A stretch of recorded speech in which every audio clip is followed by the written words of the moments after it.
A short drive southeast of Charlotte into the rural area of Marks Creek Township lies a relic of NASCAR history. Built in 1965, Rockingham Speedway has a storied history. Originally North Carolina Motor Speedway, this 1.017-mile high-bank racetrack held races for decades. Tonight, it plays host to round 2 of the Area Truck Series, a 140-lap race here in iRacing. Just shy of 150 miles is our second race of the season. I am Kyle Heyer, joined by Finian DeCuna for the second race of the year. Finian, welcome back, this time on the high-banked Rockingham Speedway, The Rock. Yeah, really looking forward to seeing this race get underway. We're going to a technically it's not exactly a short track, but it drives like a short track.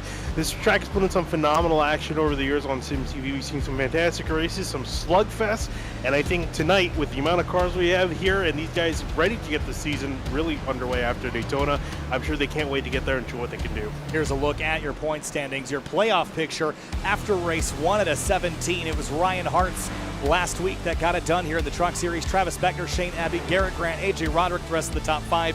12 drivers in that playoff picture, but it's still so early. I'm not sure anybody really has, except for the Reinhardts, can really feel comfortable at this stage. There's just so much of the season left to do here, Finian, as we get into practice here before a 140-lap race. The racetrack today, it is absolutely gorgeous out here, I have to say that. And have a look at the weather on the right-hand side of the screen. 99-degree Fahrenheit track temp. It's pretty toasty out there. Yes, getting a little bit warm, 99 degrees Fahrenheit, just shy of 100, so it's a bit warm out there for some of these guys, and the way we've seen, I've been looking at practice, some of these guys have been coming sliding quite literally off of turn number 2, so I think we could expect to be slick and probably only get worse as the race goes on and it starts to get hotter out there. Richmond County, North Carolina, population 46,000. We mentioned this track built back in 1965. The margin of victory, the final race at the Rock, at least officially, 0.01 seconds. That's how close it has been. Could we see closer tonight? This is one of those tracks, Finian, that we typically see pretty large margins of victory. I think we've had 2 races here where it was just the leader and maybe 1 or 2 other trucks. It's because it tends to go green a lot of the time, which maybe is a little counterintuitive. Yeah, I think with a lot of the series we have done, usually the car counts have been in between 20 and 30 trucks or cars. Here tonight, we got about 40 guys start taking the green flag, or at least scheduled to take the green flag. So I think, the odds of going caution-free or long periods of time without a caution is going to be fairly low because everyone's so close together. And we're going to constantly have, fitting 40 people around here, that's a lot. It's going to be a very congested racetrack. Traffic is going to be a big issue for the leaders, and they're going to have to learn how to navigate that. So I don't think we're going to probably see as big of a margin of victory as we've seen in the past, but we can never know. We could see someone just get out there and dominate. Already locked into the playoffs is this man, the number 3 of Ryan Hart's really strong run last week, and he is looking pretty already, kicking things off with a win last week at Daytona. As we look down the rest of the field, tickers on the left-hand side of the screen. There's your practice times in the book. There are 40 drivers here tonight. It is a big field full of drivers and names that we've seen before, including Kyle Sieg here in this number 39 truck. Some damage on the right side. This is something that you're going to see a lot tonight, especially at the exit of turn 2. Really easy to get up into the wall. Yeah, I already seen, as I mentioned, already seen quite a few people get up there and kiss the wall or tap the wall coming off that turn. Turn 4 not going to be as big of an issue the way you kind of come flying off when you don't really go that near the wall. That being said, later in the run, with the tires start to wear out a little bit and you're pushing the truck, I think you might see a few guys potentially get up to the wall in turn 4. But turn 2, definitely the more treacherous of the 2, especially with the coming off the banking off the corner. It can be pretty treacherous, especially later in the run. Here is last week's Area 500 winner, the 28 of Travis Beckner. Tried to back up his Cup Series win last night.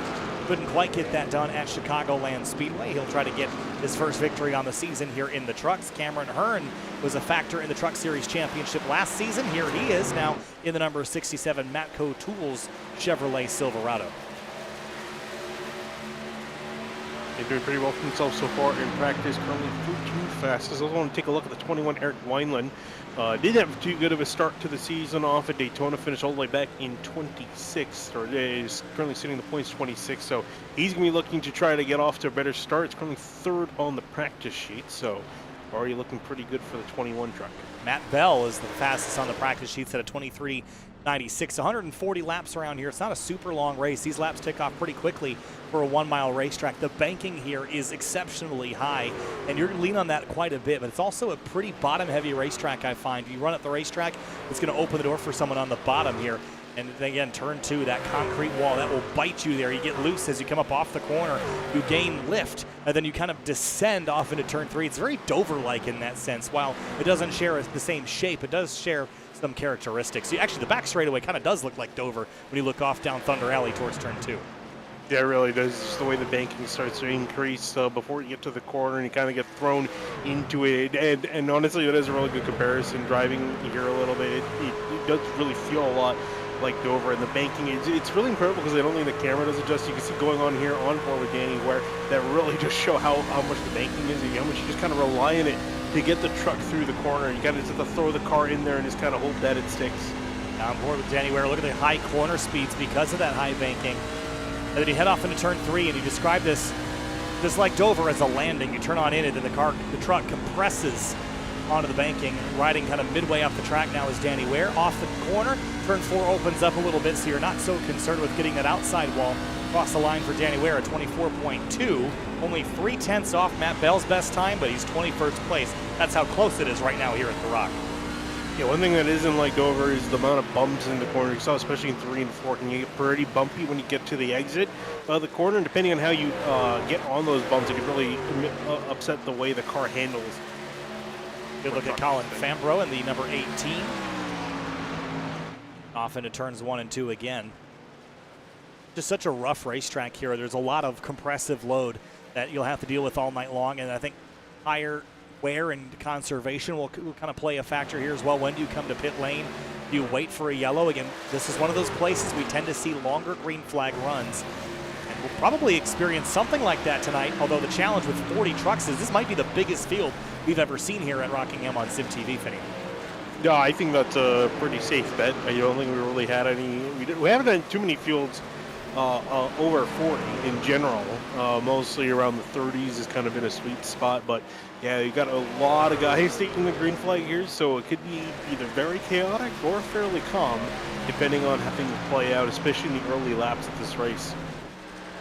So one of the drivers we should keep our eye on, I mentioned him a little earlier, is the 67 of Cameron Hearn. Why? Because of the 4 tracks, 4 races that were 1 mile or less in season 2. Cameron Hearn won on 2 of those tracks. So that was the 1 mile or less, kind of the short track range. And you mentioned that this place kind of feels like a short track. I would argue that, yes, it drives a lot like a short track, and the only thing that's not short tracky about it is the length, which is a mile, which is traditionally kind of the indicator of an intermediate and up. It's just an intermediate. It's just over a mile, but in every other, it's just an oversized short track is really what it is. Justin Monsell on the number 20 on track right now in the kind of the primer gray number 20 machine heading down the back straightaway. James Scioli is on track at the moment in the number 7, the butt kicker car. It's easy to spot the kind of Nebula Galaxy livery on this car. Truck, I always doing 3 vehicle races a week, and one of them is a truck. It always messes with you. 34 seconds left here in practice. Qualifying will kick off here just shortly, but we're getting closer and closer to go time here at Rockingham. They call this place Thunder Alley, and I think there's a lot to say about that high banked back straightaway. And just like Dover, it kind of tends to self-clean itself in an accident. Everybody slides down the racetrack to the bottom. Yeah, that's the big issues, right? We were talking just about it, around how bottom lane, I wouldn't say dominant, but preferred is definitely the preferred lane around this track. So when you have a wreck like that, everyone comes flying in, and it's also one thing you definitely got to take a look at when in qualifying or during the race is just seeing the onboard. When you go in turns 3 and 4, even 1 and 2 for that matter, you can't see that far ahead of you because of the way the banking is. So you'll come up on a wreck very quickly, and you have very little time to react. Look at the surroundings here of Rockingham Speedway here in North Carolina. Qualifying is underway. We'll head back down to the racetrack to kick things off. Low taker so far, but finally we get a couple heading off pit lane. There's James Scioli. He'll be the first one on the racetrack. Jeff Ryan, Cameron Hearn. Now there's a Good group of drivers getting on the road here. 10 minutes is a long time to qualify here. There's really no rush. Why don't you wait for the weather conditions to fall in your favor, as that track temp we might see fall throughout this afternoon. Yeah, it's funny because we were talking, we kind of joked that everyone's like, oh, kind of looking at the radar, kind of hoping for the weather conditions to be quite right. In a little time when we get the rain in iRacing, whenever that comes out, we'll literally have a radar to look at and see how the weather is looking. I forgot about that feature. I'm excited for that.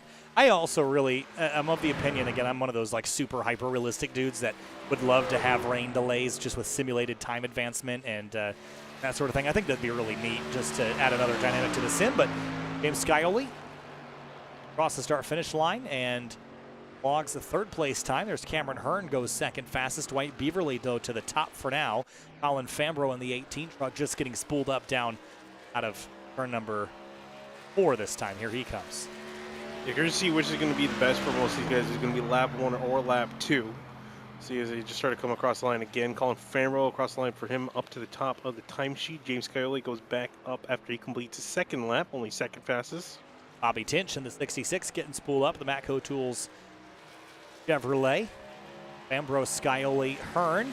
Scioli and Hearn were only off by 0.06 of a second, but give the advantage to the number 7 truck. Bobby Tinch, looked like that time did not record. I have to go around again, maybe to touch the wall out of turn 2. Yeah, and definitely not surprising, again, with the way the racing line is. You're coming right up to that wall off of turn 2, so just a little bit of a tap. As frustrating it is, it takes your time away in iRacing, so you're going to have to go one more circuit again and hope for the best. Across the line for Tinch that time, it's only 14th best. Ryan Hartz rolls out of turn number 4 to complete his first lap. We'll see what it is for the number 3. Across the line, it is a 24.352. I'm sure he'll like to get a second lap a little quicker. Yeah, interesting. Everyone else went pretty much quicker on their second lap. Except for Colin Fambro, the man on pole, he went 1 lap, and so that was good enough. And at the moment, currently is good enough. Here comes Hartz out of turn 4. Can he take the Rick's Hot Sauce Chevrolet to the top? 24.048. It's good enough for second place. Strong run there by the number 3. Yeah, really strong. Is about only 0.05 of a second off of Fambro, but Fambro obviously keeping that top spot. Eric Wineland out of Pennsylvania getting his Ford F-150 spooled up here and taking a very slow outlap here, maybe prioritizing that second lap before it even starts. 17 drivers have taken times here with under 7 minutes to go. Make that 18 as Ryan Swan goes 15th fastest. Now, Wineland's really trying something interesting. We have not seen anybody do this method yet. Yeah, I've seen some really interesting methods in qualifying across all 3 series to the tracks we go. Some guys coming up with some sort of method, just again, fighting for thousandths and hundredths of a second at some times, but these little things can really make the difference here as he starts to build up speed from his flying lap number 2. All right, here goes Eric Wineland off into turn 1 at 164. Really slow lap 1. Will it pay off on lap number 2? Whoa! Oh, I was going to say, I don't know if he hit the wall or not. We'll have to see if he comes back across the line. I was going to say, betting on just putting 1 lap in, that puts a lot of pressure. If he makes a mistake like that, if he did hit the wall, he's going to be starting all the way in the back. Yeah, that was certainly a big mistake. 24.173. It did count up to 12th. Let's have a look at how close he was, though. Whoa! That's about as close as you can get to it, Finian. Yeah, I was actually kind of wondering how much time he lost by doing so. I don't think he actually lost that much time. It looked like he saved it without killing off too much momentum. Obviously, he lost a little bit. Whether or not that's the difference between himself and a higher position, you would have to decide. But wow, he did a great job keeping that truck under control. Staying in throttle and not slowing down, as you mentioned. 12th place run isn't all that bad, considering how close it was to disaster and starting him really late. Here's Justin Monsell kind of trying the same method here. Wonder if he was watching. Trying to the high side, almost Daytona qualifying. Again, as you mentioned, this season, these drivers have really figured out how to gamify qualifying to find the advantages. And it's not something we've seen in the past here in iRacing. This is a recent thing. Except for the plate tracks where there's kind of a agreed upon method. But until lately, we haven't really seen people experiment this heavily with trying different techniques out to go fast in one lap. Everyone trying to find every little bit here. We'll see if Monsell, when he comes across the line here, completing lap number 1. 24.1, not too bad. Puts him pretty much smack dab in the midfield of the guys who qualified. Only up to 12. Whoa, bit of a slapper off of turn 2. Almost hits the wall. Big bobble that took him up the hill. And we're going to see a lot of that tonight. I think most of our accidents are going to be in turn 2. That's really the calamity corner here at Rockingham Speedway. And again, we saw with 21, he just nibbled the apron in turn 1. And that's what sent him up the racetrack at 24.5, much slower on the second lap as Seidenfeiden gets up to speed.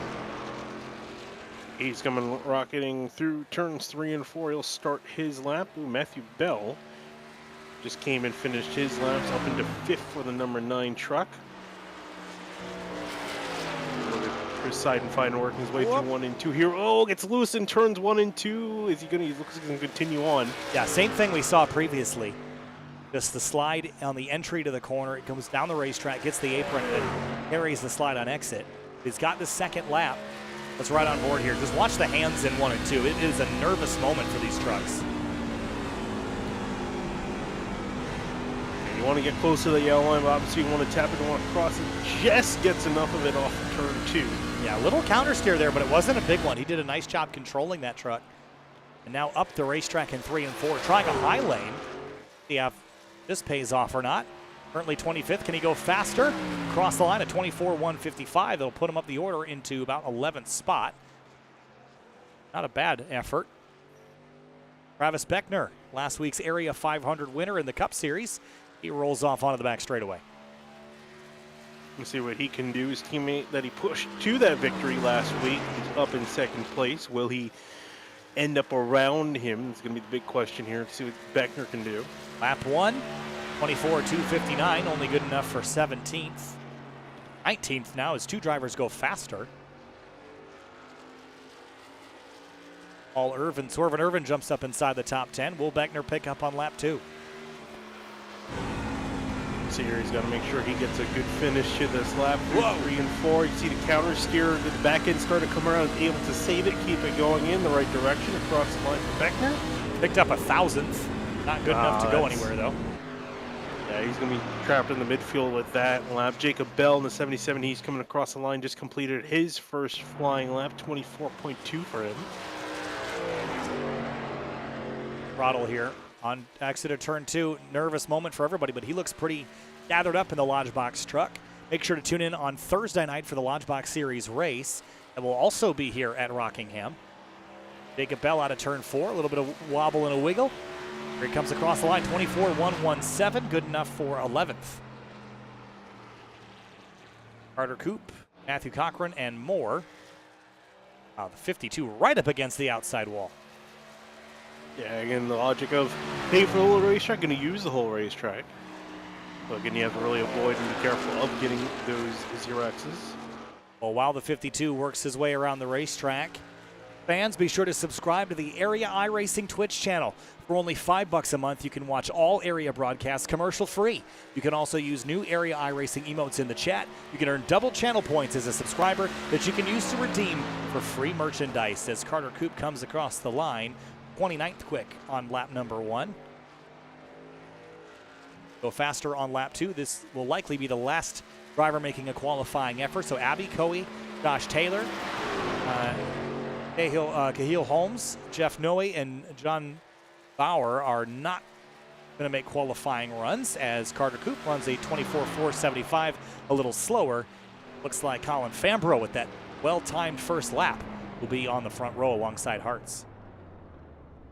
Yeah, really solid effort for him. I mean, he's the only one that actually just won 1 lap and parked it. He was like, yep, that's good. And as we're looking at it right now, definitely was good enough. Right, well, with 30 seconds remaining here, we will be kicking off our 140-lap race here at Rockingham Speedway, Thunder Alley. Just a couple of moments. This is the second round of the season. And, of course, the starting grid will be brought to you by Roasted Gems Coffee. Fans, be sure to visit Roasted Gems Coffee for some of the finest coffee from all over the world. Use discount code Area iRacing for 10% off your order at roastedgems.com. I kind of want to give that a go and get some specialty coffee. I'm out of my good beans. We'll give it a try. Everyone's got to have good beans.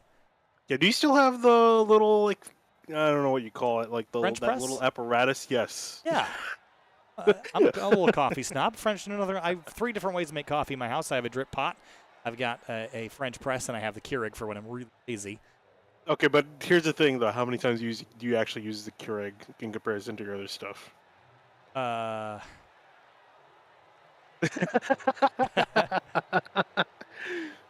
There was a time when I did French press almost every day, but I think if I had some Roasted Gems coffee, I'd be more willing to use my French press every day again. Yeah, I remember those days because I would just see you sitting there like look like you were doing a science experiment. And I'm just like, most I'm too tired people in the to do world that. make coffee as a pour over. Well, that's probably not true. Most dignified people are using a pour over method, or they're using something like a French press. This is true. You're not a V60 man? No, I'm the type of person I honestly will just order it from some place. Although that being said, I've been getting really annoyed with Dunkin' Donuts and Starbucks because They're bad. been. It's bad coffee, dude. Well, that I mean, it's okay. I can live with it. The issue I have is with them is the fact that they put like 3/4 of the cup with ice because I like iced coffee. I prefer iced coffee more than hot coffee. But the iced coffee, they put so much ice in it. And it's just like really irritating. I was like tempted to say something to the person yesterday, but I was like, it was like 11 o'clock at night and they were really busy. I'm like, I don't want to be that guy. So I didn't say anything.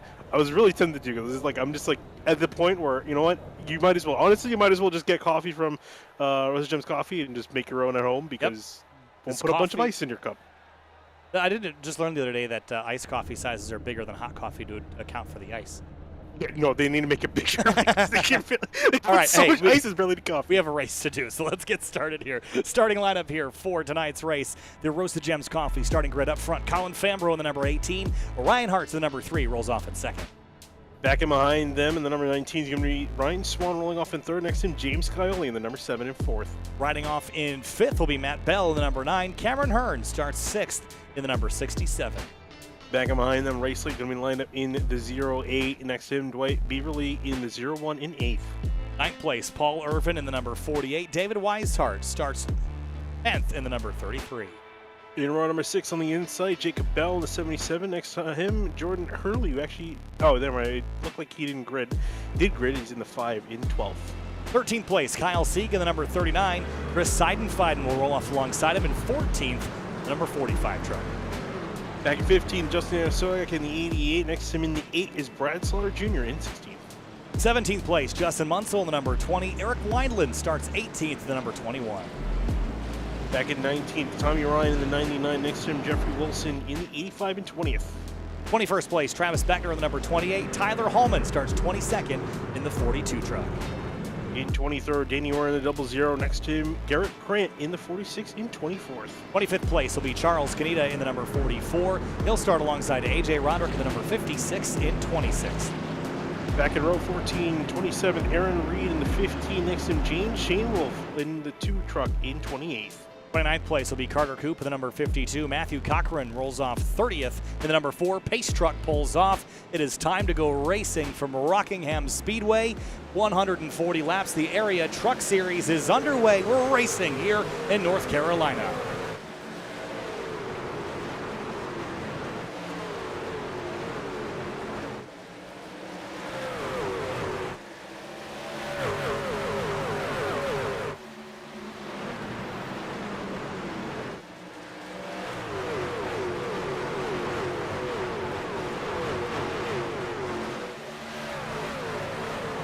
Lap 1 complete already. That's how quick they go here.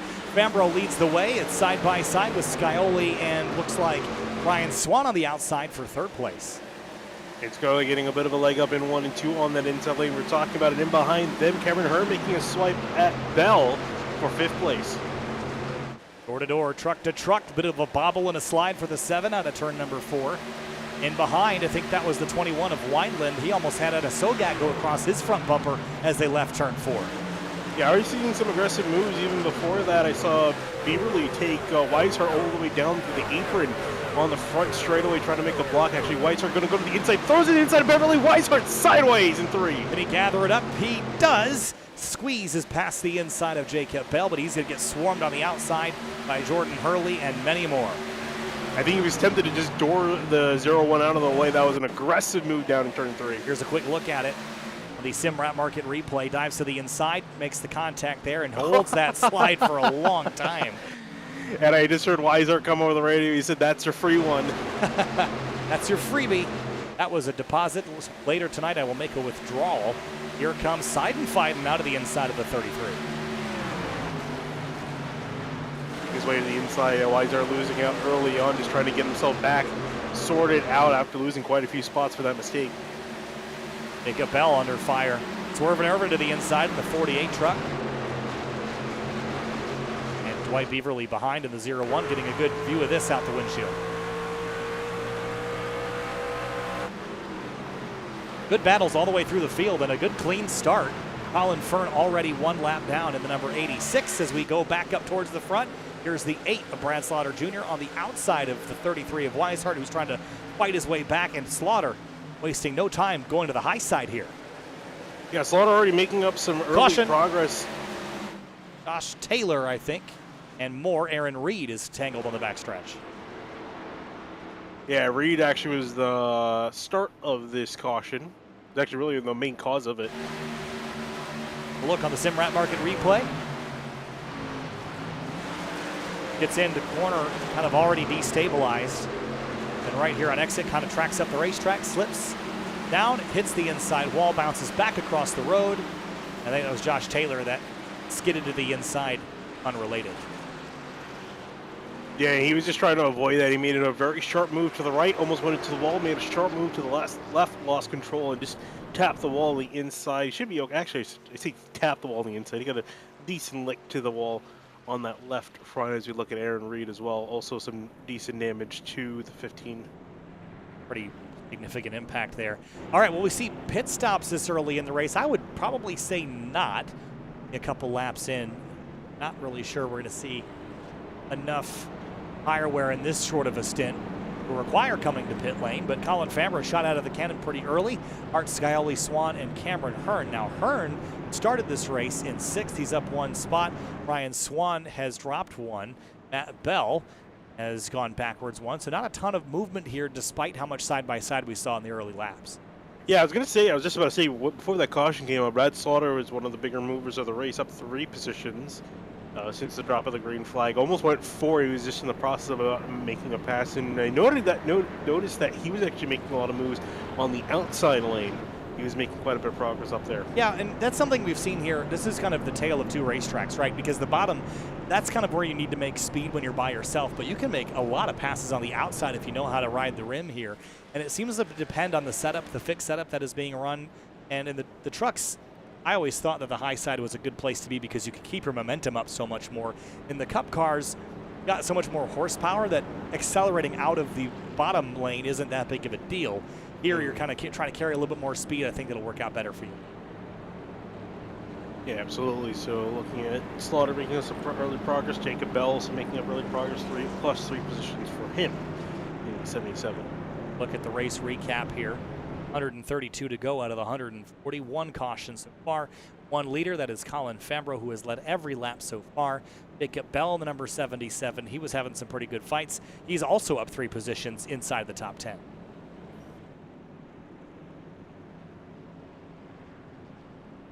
Three trucks 1 lap down. Shane Abbey is one of them. Started drop down the order and some big time left side damage there. Even on the right side too. I'm trying to find what on earth happened to him. I think he hit someone on the start. I'm trying to look through here on my replay. You know what happened to Josh Taylor and Aaron Reed? Yeah, he ended up hitting. Oh, he hit the 66 truck in turn 1. They're going through turns 3 and 4. So he hit the 66, and then Tinch sent his truck, Abby's truck, up into the wall. So that's how he ended up getting damage on both sides. And no damage on Tinch's to speak of, though. At least that's a good thing for the 66. Looks like we are doubling back up. Pace truck has the lights turned out, and that means that next time by, we're going back green here. We have our first caution flag with the Simrat Market replay where we saw the 15 truck go around. Fans, be sure to check out simratmarket.com for custom iRacing paint scheme templates that are simple to use and help you stay more focused on the racetrack. And we see a lot of those Simrat Market cars across all 3 of the area series, and boy, are they sharp. Yeah, I was going to say, you just have to look at their paint schemes, and that just shows you the kind of product you're getting out there. This car is definitely one of the best looking in the field here. Speaking of the field, about to take the green again. Race truck to make the hard left onto pit lane, off the banking and onto the apron.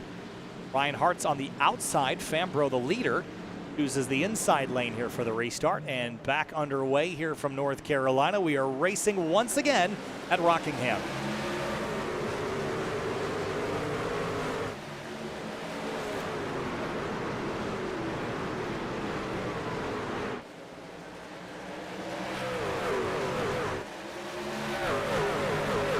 Tense moments on a restart here, especially through that turn 2 section that we know is going to be challenging. We saw the 15 get loose essentially all on his own. Harder in traffic, the 9 truck of Matt Bell just touched the wall out of turn 4. Had the 19 to his inside and didn't have a lot of room. Yeah, that's the big issue. I think we're going to see a lot of people hit the wall off of turn 4. It's when they're battling side by side. Speaking of which, still side by side off of turn 2. This time 19 can't quite pinch. Bell going to get that spot. Brad Slaughter Jr. again trying the high lane. Though is Swervin Irvin up the lane. The 48, big bobble by the 8 out of turn 4. Not a lot of rubber down to the racetrack yet. Yeah, and Slaughter did a great job. He's already went up +5 now, and as he works from the 5 truck to his inside, +6. So 8 truck is moving forward quickly.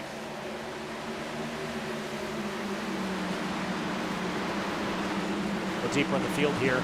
Tyler Hallman in this 42. Good looking color scheme on this truck.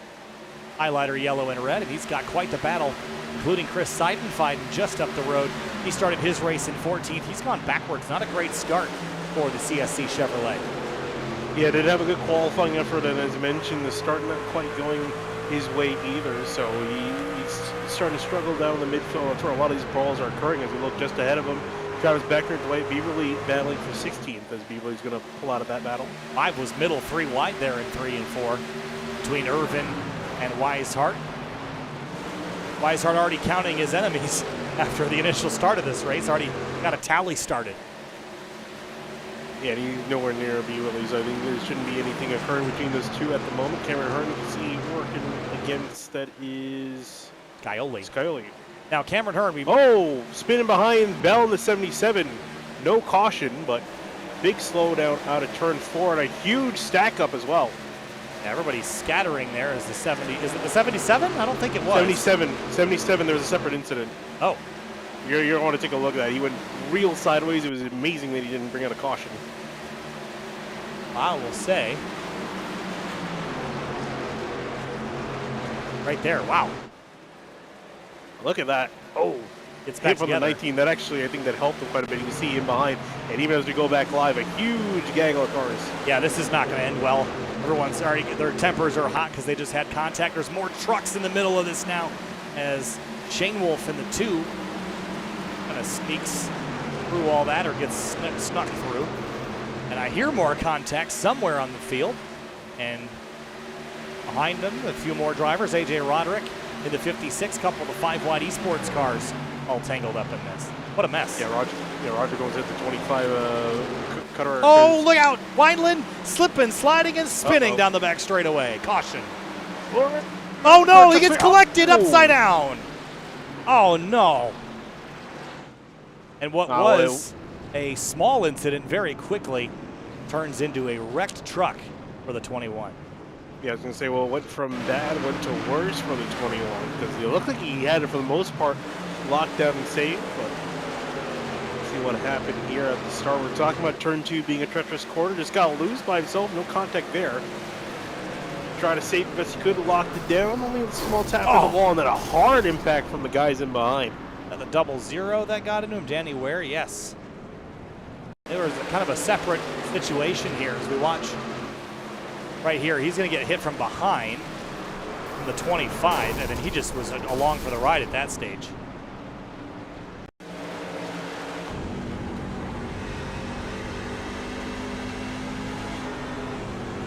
Riding aboard, sees his truck spinning, lets out the gas. Unfortunately, 25 couldn't see that, and bam, hard.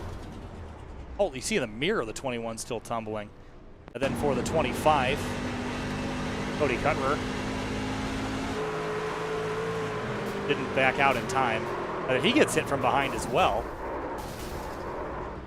Big mess. Who hit him? 86. Colin Fern.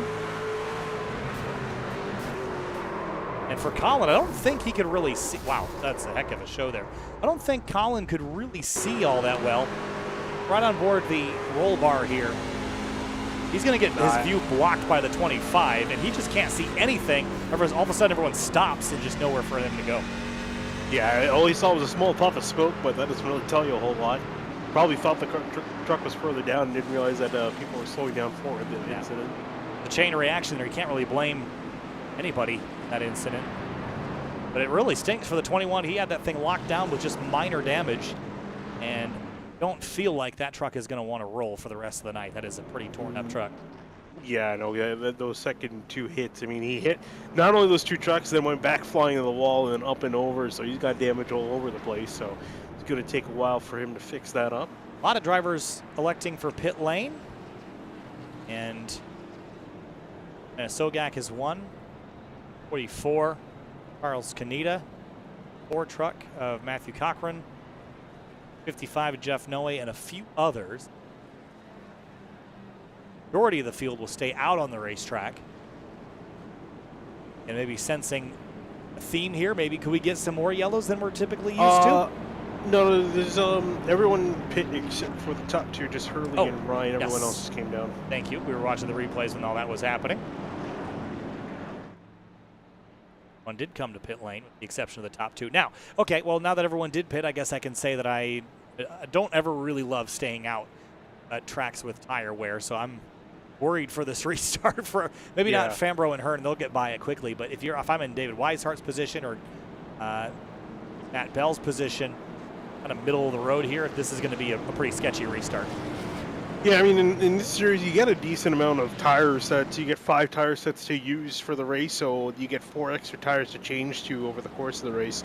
And we've seen in some series, fuel and outsiders typically like to run a little bit more limited with the tire sets to give a bit more strategy of when you use those tires and when you change them. So considering you're given a little bit more than what I would expect for this kind of racing, I feel like you might as well go down and change your tires, especially because these guys were sitting midfield, so they saw a lot of their competitors in front go ahead, but I guess they feel they might be able to make the best out of the situation and gain some track position. We'll see how long they can last. Well, 22 laps in, 40 starters and 35 rolling at this stage, so already 5 trucks with significant enough damage to leave them stuck in the pits for now. 5 Wide Esports on the outside of the front row. Tommy Ryan, who led a bunch of Daytona last week, on the inside for the restart, and we're back underway here from Rockingham. Green flag back in the air.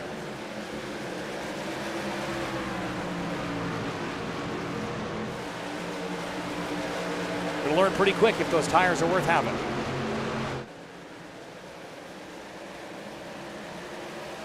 The lead is starting to bear down on them. We'll see Karen Hearn actually gets around Colin Fambro. So before, when they were fighting for the lead, Hearn going to effectively take that and see if he can try to catch up to Ryan and Hurley. Travis Beckner with a big moment out of turn 4. Corrects it and carries on, but will lose a couple positions. It is slippery out there right now, and we documented the weather being a little bit on the warmer side in terms of the track temp. It continues to climb now as we watch more drivers slip out of turn 2. Also, you got to consider these guys got fresh cold tires off of pit lane too, so you got to consider that as well. You got to give about a lap or 2 to get these tires up to speed, then start to push them where you were earlier on. As Weishart makes a great move, he's starting to make up some solid positions after his earlier incident. Makes a pass for 9th place on Kyle Sieg. As Matthew Bell on the outside and Rafe Slate on the inside in that white and gold truck. As Sieg is under fire from Brad Slaughter Jr. on the bottom of the track this time. Whoa! Bell and Slate making contact off the corner. I'm amazed that Slate did not just get turned to the outside wall. Got lucky there. Battle for second as here comes Cameron Hearn to the inside of Tommy Ryan. That staying out call not as bad as I thought. Yeah. Although that being said, still early days. Here comes Colin Fambro now, but it's not immediately dropping them backwards like we've seen at some other places. So on a late race restart, everybody just learned something right there. You get the track position and a decent restart, you're going to be just fine for a few laps. And Hearn going to try to almost look to the inside, open the leader flashing up for just a split second. Heidenfeiten had a big slide out of turn 4, or turn 2 rather. We go back up to the front. Here comes Hearn to the inside. Finally gets the run done. To the inside he will go. Shouldn't be too much of an issue. Say that. Five's holding his own. Not bad on the outside into turn 3. Hearn throws the car into the banking. The 5 is going to ride the banking up the racetrack and try to carry some speed on exit. Do the crossover to the inside. Great move. He's not getting this up without a fight, which is quite surprising. Oh, they're going to touch, and Hearn goes into the wall hard. Oh, he's done. Oh, that engine is destroyed. And everybody's going to have to scatter to miss him here on the backstretch. Look out. Can't see very well. But Cameron Hearn, what a frustrating way to end that one. Well, if the Templars weren't flying before, they definitely are now. But look, for a great move to the inside by Hurley on corner exit. Then they get down to turn 1, and he just stuffs it in there, slides up a quarter of a lane. That's all it takes.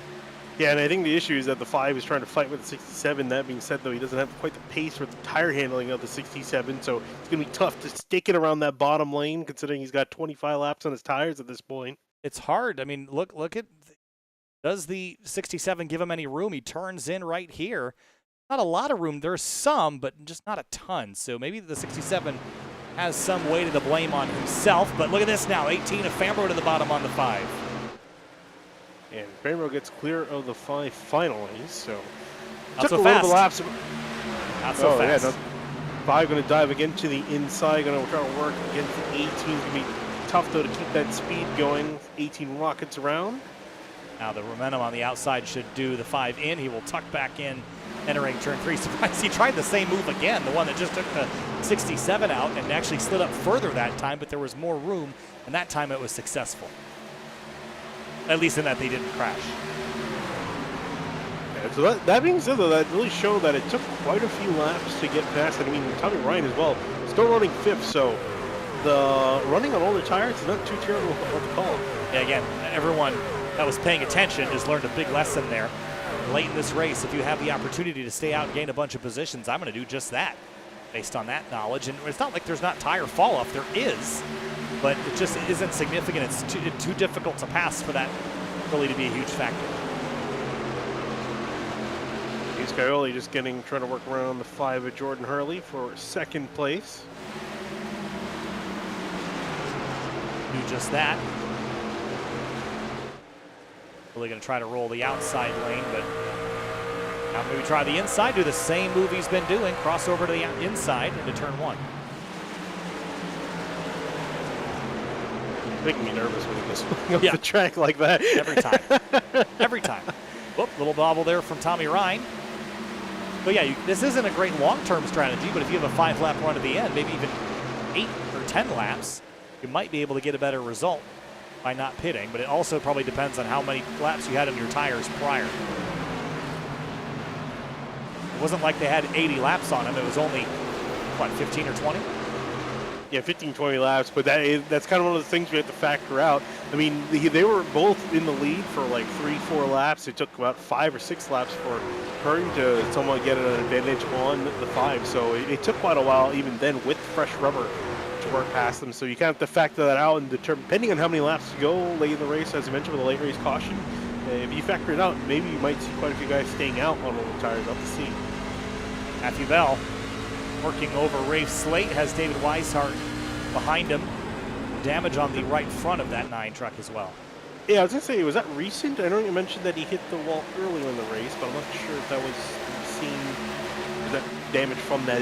I didn't see him get damage in that first incident, but I guess it could have caught up and corrected itself, or it was relatively recent. It's so easy to catch the wall here at any given lap. It could be from any moment. Oh, trouble! The 19 on the back straightaway and the 39 of Sieg hard into the wall, and caution is out.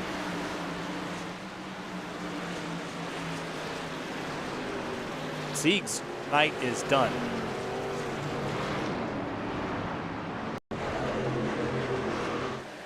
Right here, minding his own business. 19 kind of turns right. Maybe yeah, just had some counter steer in it. Yeah, I was going to say, I think he was coming off the corner and was still trying to get control of it, was trying to drift up close to the 39, and unfortunately went a little bit too far.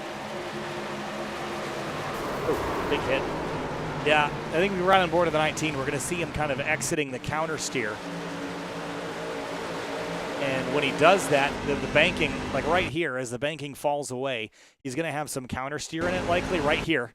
And as soon as he gets onto the flat, just that little twitch to the right, and that's all it takes.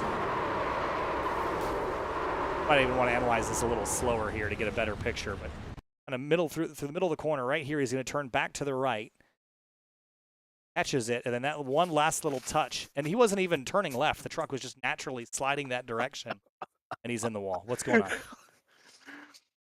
Cameron Hearn is not a happy man with the 5.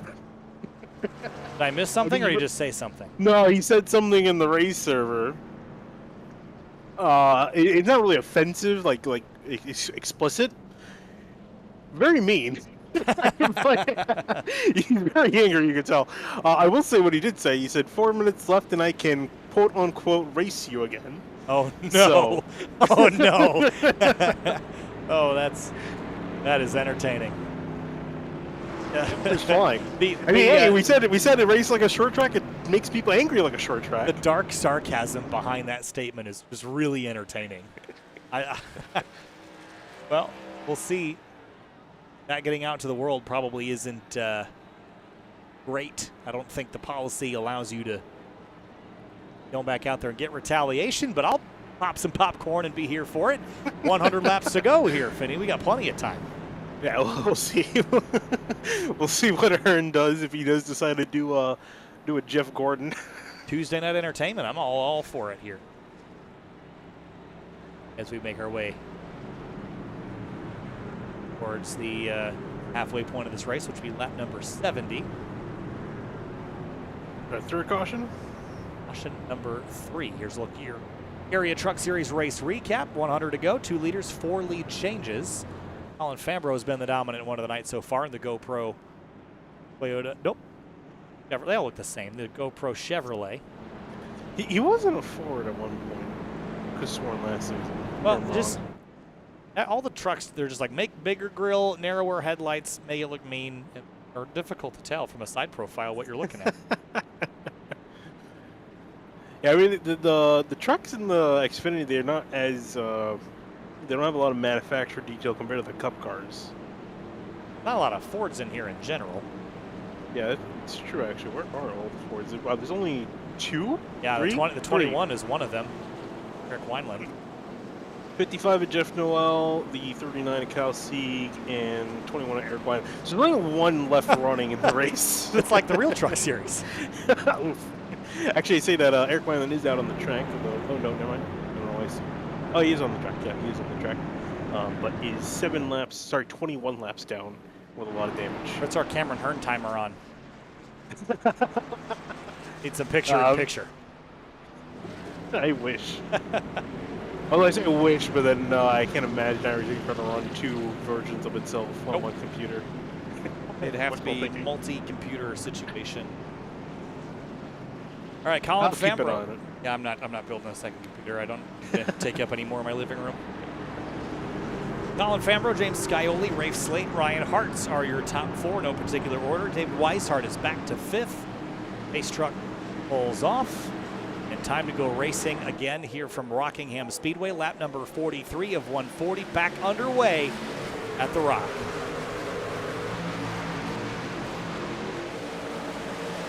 Whoa, one truck way up the road. That's the 86 of Colin Fern.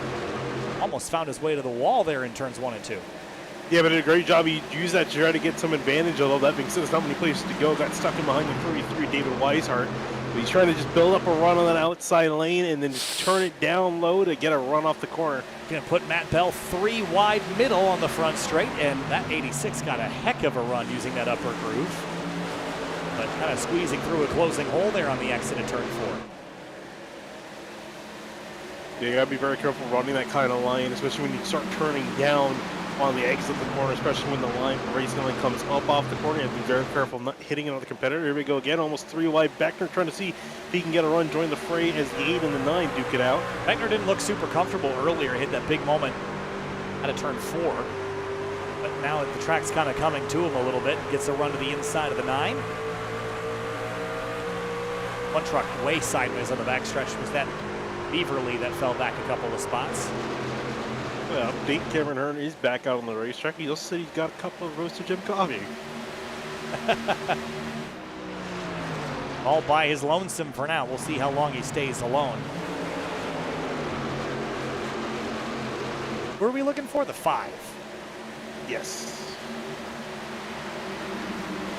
Where is he's all the way down at 20th right now, so I had trouble finding him too. We'll see if the 60s. I bet you the 67's got a laser dot sight pointed right at him. Here's the 2 of James Shane Wolf following the 28 and the 8 into turn 1. Yeah, Shane Wolf up a ton of positions. Started in 28. Sorry, he started in 28. He's all the way up into 10th now. Working on 9th. He's trying to fight with Travis Beckner. Trucking the wall a couple trucks up the road. That was Colin Fern again, maybe? No, or was it Slaughter? Just a light scrape to the outside fence. It was Fern who's been floating up there with that wall. It didn't quite get any damage, but definitely tapped the wall. Whoa, the bobble, and look out. Paul Irvin locks it down. Great save. Great truck control. We've seen a lot of these guys out there really doing some fantastic job saving these things, and they're making it look easy. This is definitely not easy to save these things out that corner. My heart just came out of my throat. I looked down at James Coey on the timing and scoring. For a moment, he was doing negative 10,000 miles an hour, so I had a real gut check there as I looked down at the timing screen. Look at this battle down the backstretch. Get the 55 of Jeff Coey goes somewhere. He will not.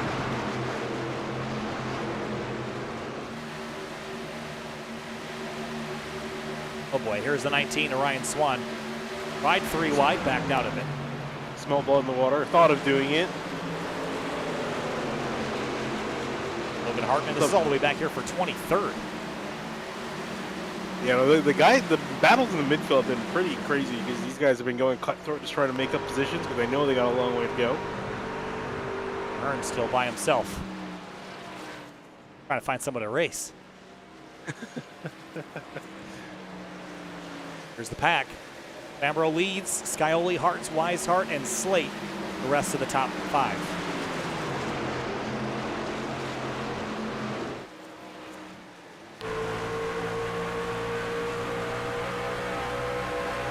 Great run for Weishart off the corner. Had a run on the 3, couldn't quite make a move to the inside just yet, but at 33, he's been making some slow and steady progress up through the field.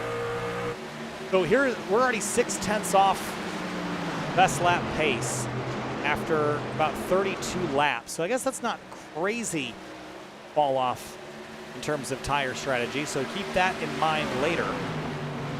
About 6/10 and 30 laps. You can guess about a second after 50.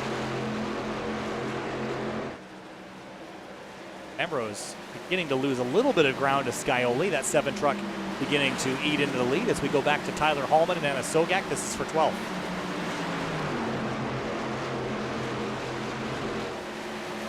Yeah, and you see the multiple lines coming into play there. Great run off the corner. Couldn't quite make the move. Looked like he was thinking of going to the inside of Brad Slaughter, but didn't want to make it 3 wide. And there you see him behind Jordan Hurley.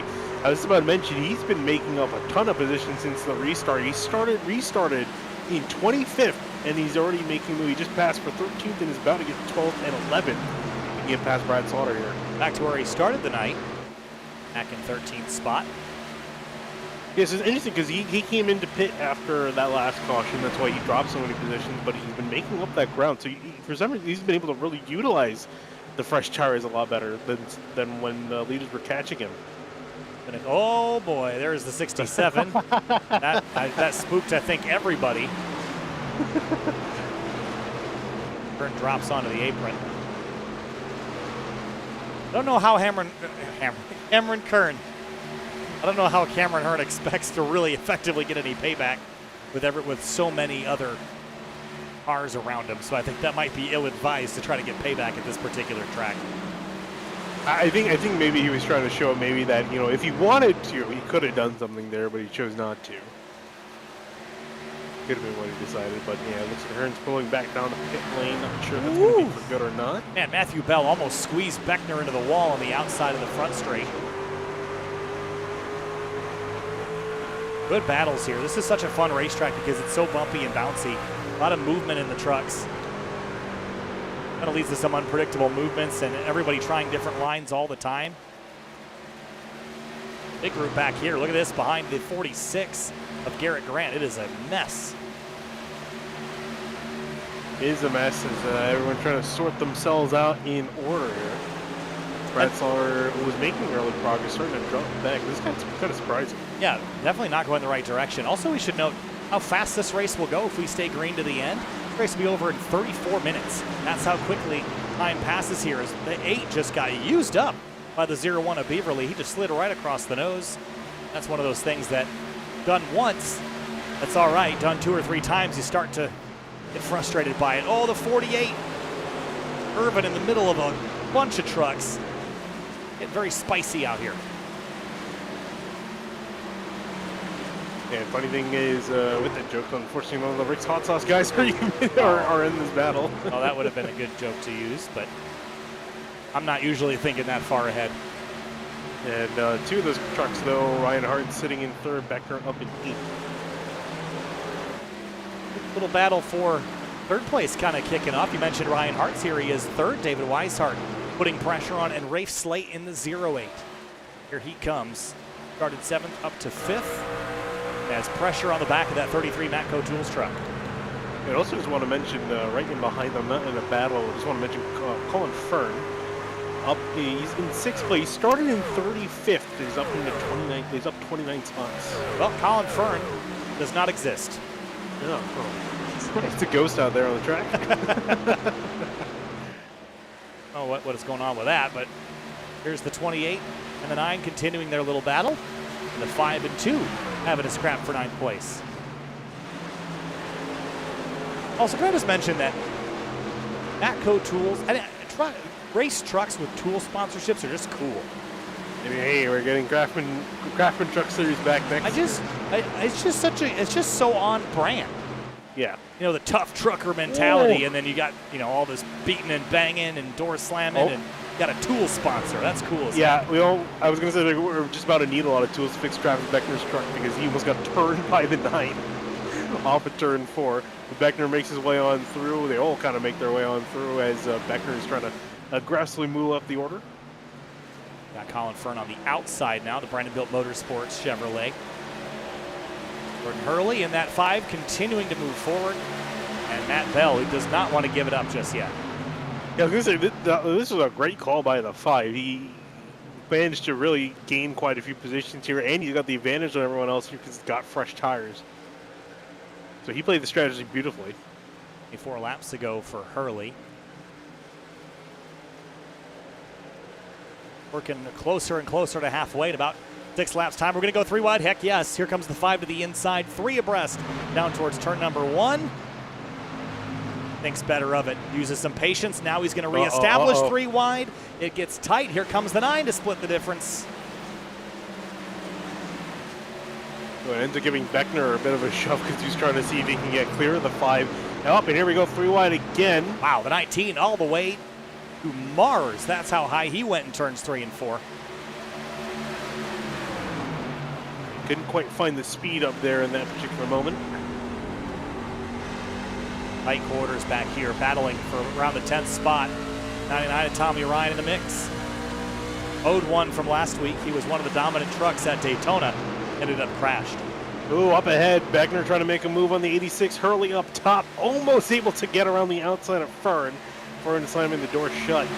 This track is racy, and the caution is out. And Logan Hartman tangled up on the back straightaway as the leaders all split him. That's a bit unfortunate because that battle was just starting to heat up. 51 had some help, or if it was all on his own. Nope. On his own, and then got hit by the 56 of A.J. Roderick back across the road for Hartman. Nothing the 56 could have done. That's unfortunate for him. him and AJ Roderick just a victim in that.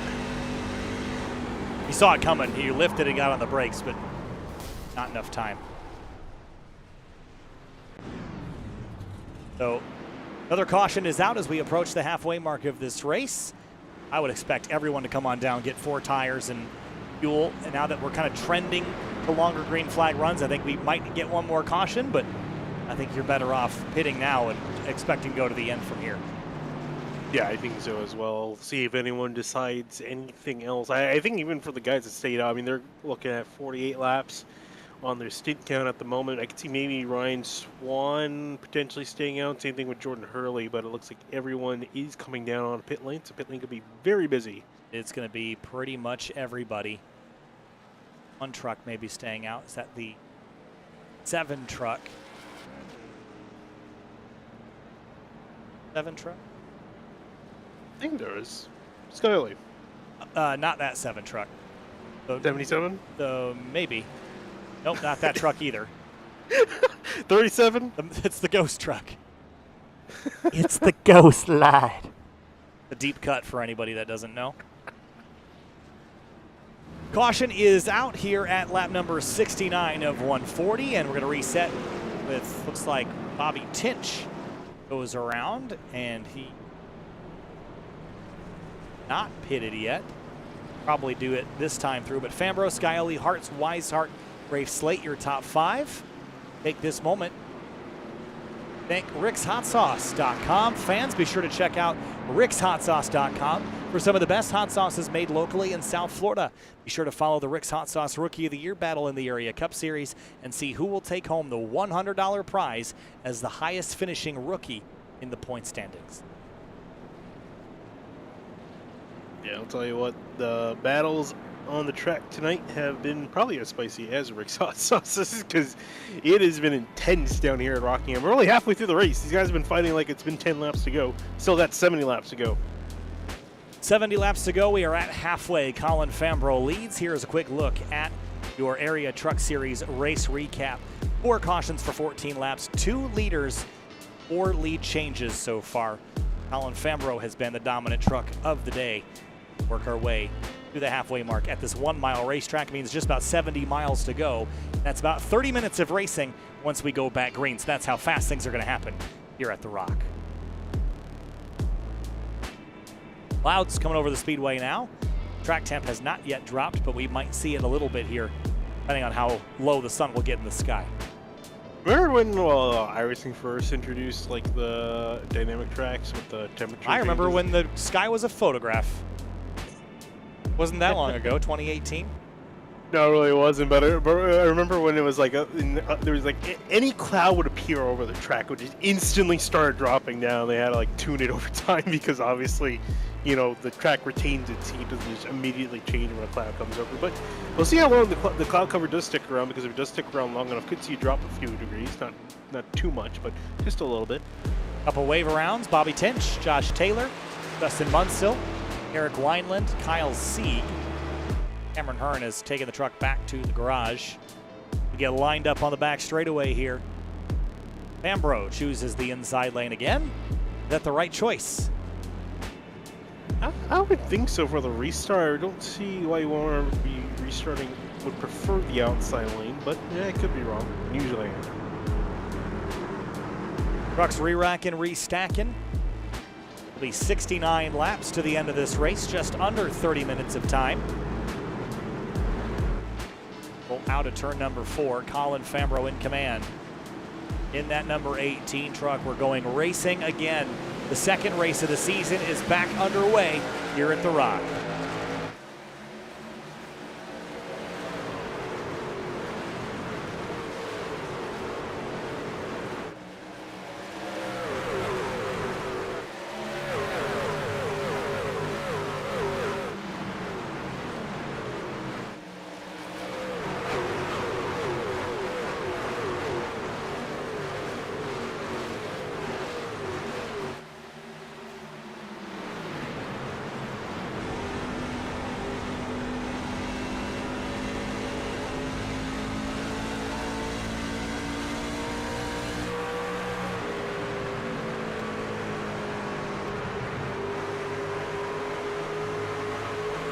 Bumping, sliding, and slamming all over the place in the banking here at Rockingham Speedway. It is a rough racetrack and lots of drivers fighting and scrapping for position here on this race restart. Here's the 5 of Hurley to the outside of Beckner, and Tommy Ryan fills a hole on the bottom of the racetrack out of turn 2. Oh, and Ray Slate trying to go and put himself in a hole that just quite wasn't there as he's trying to make up some positions. You saw him drift back. Oh, he hits the back of the 99 and goes up the track again. It has not been a good restart for Ray Slate. He's dropped down from 5th all the way down to 10th, now almost 11th. Matt Bell says thank you much. He'll grab a spot. Brad Slaughter Jr. on a recovery drive. It's not been a great race for him. Down to 21st right now, Finney. Oh, big slide. And it's too much action going on the track. Shane Abbey coming wrecking loose off of turn 2. Gathers it back up and catches Chris it. Seidenfeiden for another. Oh, he had another little scare earlier on in the run and then had a big scare off of turn 4. Yeah, wow, big time sideways there. And used the apron to collect himself, but it lost him a whole bunch of spots. And this is when everyone starts to feel a little desperate at this stage in the race. If they haven't moved forward, they're going to start taking chances. They haven't yet this race, and that's when things get scary, especially mid-pack.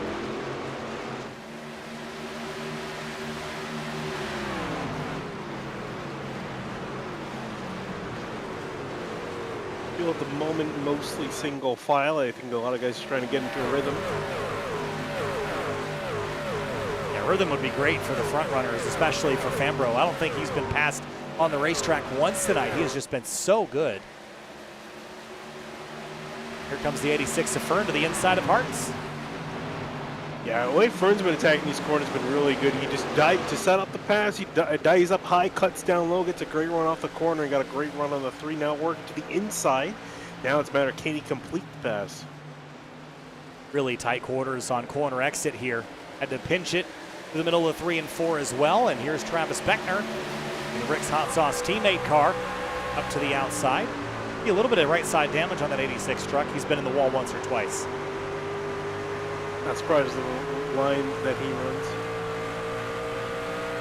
Yeah, I mean, that's a Larson truck right side right there. Whoa, look at the slide mid-corner. He just hit the banking and the truck stepped out and gathered it up. But that's just how violent the change in load is mid-corner. Yeah, it really is. And that's what these guys have been chasing all race long. He's just handling this truck over all the bumps through the corner and coming off in a straightaway, sometimes loose, sometimes tight. And you got to manage the way the truck handles off the corner because you never quite know how it's going to come flying off. Colin Fambro is going to clinch most laps led. He has already done that, in fact, so that's an important point to pick up in the championship hunt. Back to Chris Seidenfeiden, the 45, Justin Anasogak in the 88 to the outside through turn 2. Woo! Decisive slide up to the top. Yeah, looking to the outside of Seidenfeiden. Now looking down low on the front straightaway. Battle for 14. Look at the 45 just drive off into the corner using that upper groove. He's going to turn down the racetrack. Watch this. He's driving in a slide. Tire marks coming off the rear tires of the 45 as he tried to carry that speed onto the back straightaway Thunder Alley. Yeah, just a little bit in behind these guys. Gene Shane Wolf still running in 20th. I'm a bit surprised by the fact we haven't really seen a whole lot of the 2 truck. Started back in 28th. He's only up 9 spots in 19 at the moment. He's really been a non-factor here today. He's moving forward, slow but steady. He's just going to run out of time to get all the way to the lead. Wow, look, it touches the back of the 8 there. Gave him a little punt. Had to back out of it. And actually, Slaughter apologized for that, saying he had to back off a little bit, so taking blame for that. He did. He lifted kind of on corner exit when you're expecting to have the hammer down. Probably do worse damage to the nose of the 2 than the rear of the 8. And Sogak will cross over inside, or Seidenfeiden again driving in a slide. He's going to drive the rear tires off the truck if he keeps doing that, though. Just keeping the hammer down and lighten them up on corner exit. It's not going to be good for longevity as Garrett Grant does the crossover.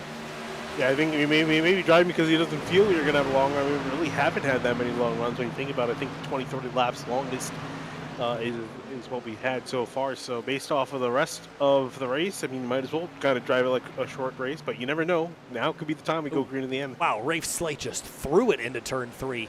to cover Matt Bell, and Bell's going to cross him over on corner exit. But Rafe just absolutely used the banking to slow the truck down, and it worked. He's through to 7th, make that 8th. And just a few cars ahead of them is the lap truck of Eric Wineland, who's out there running some laps, trying to pick up some spots. 86. Oh, touch and spin from the 3 of hearts. Oh, Keeps it saves straight. it though. We remain green. Wow, that was impressive stuff. Got hit from the 86 here as he slid up the racetrack, got him turned sideways. And good job by everybody. Hearts will fall back to 13th place now. That's frustrating for the 3, I'm sure. Whew. One truck dead sideways out of turn 2. This is just a wild racetrack, a fun one to watch people lap because it requires so much car control, and the 45 is on the absolute limit. Good God. I think Dakota Brown for side and find the entire corner. He is working hard. There's the 2 is Shane Wolf. He was the one that had a big moment out of turn 2 last time. He's going to do the same thing again. Oh my man. Take a drink. You guys are going to give us a heart attack by the end of this race. Take a drink every time they go, whoa, and you'll be dead drunk by lap 100. Yeah, problem is the track's been heating up. It's now up to 104 degrees, so it's only getting slicker out there for these guys. Yeah, it continues to get warmer and rubbered in. Track surface will get darker and certainly slipperier. Here is Scioli now with a run to the front, running Fambro back down. This is the first time we've seen anybody actually track this 18 truck down to the point where I think there could be a change for the lead. Yeah, I'll see here, he's got some lap trucks up ahead. That could be a factor depending on where they catch him. So he can use them as a pick. On board with Fambro. Important lane choice here. He goes to the bottom clear and early, drives to the inside of the 7 of Josh Taylor.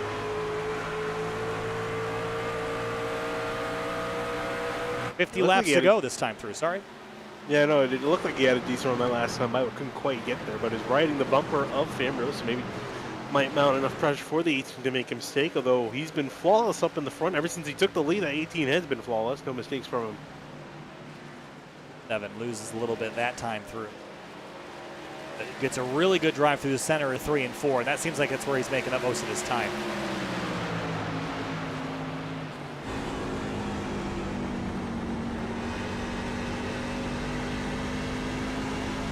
Tenth slower last time to the 18.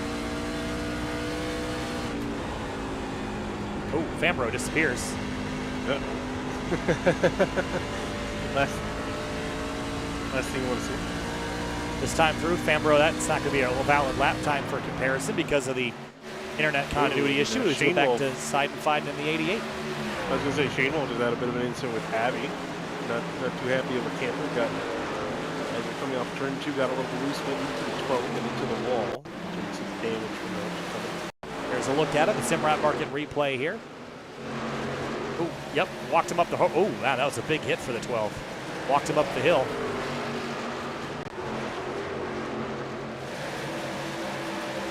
That will probably take the 12 truck almost out of this race. That's a pretty big hit for the right front of that thing.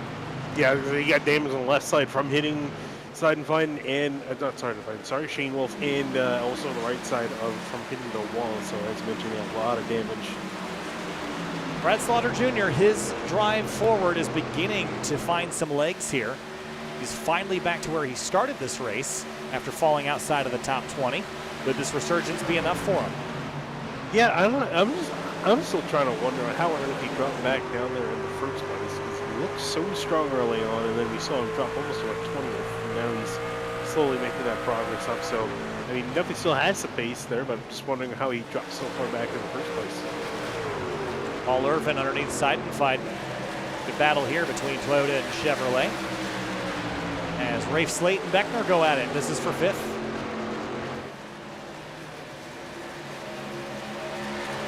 Wow, that's close quarters into turn 3. Beckner still has quite a bit of nose damage earlier from when Ryan Hartz went sideways off of turn 4 and ended up hitting the back of another driver. Speaking of the back, he did a crossover over the back of the 08 of Slate to the inside. It will go in turn 1. Can he keep the truck there, though? That's the big issue. The outside lane is the place to be there, and Slate is just going to drive around him. Here comes Jordan Hurley. He's got a big run on the backstretch. He's going to look to the inside. Dive down there. Not a lot of space to squeeze that 5 wide esports truck. He's making it. Oh, he touches the 28, sends him up the road. Yeah, that was netcode there. That wasn't really on the 5s. Yeah, just a little touch and it kind of hooks the 28 up the road. But who knows if the 28 will know that's what happened. I'm going to bet that something funny just got said. Just heard back there say, "Hey, Aaron, I might join in a minute." Oh boy. Look at this scrap. 55, the 85, the 2, the Hero 1. This is all for position for 19th place. Been some great scraps in the midfield. You guys been putting on a show. 55 and the 2 side by side. Oof. Jeff No, and then now about to get a run from Jeffrey Wilson in behind, getting a run towards turn 3. Shane Abbey really tight to the fence. He exited 2.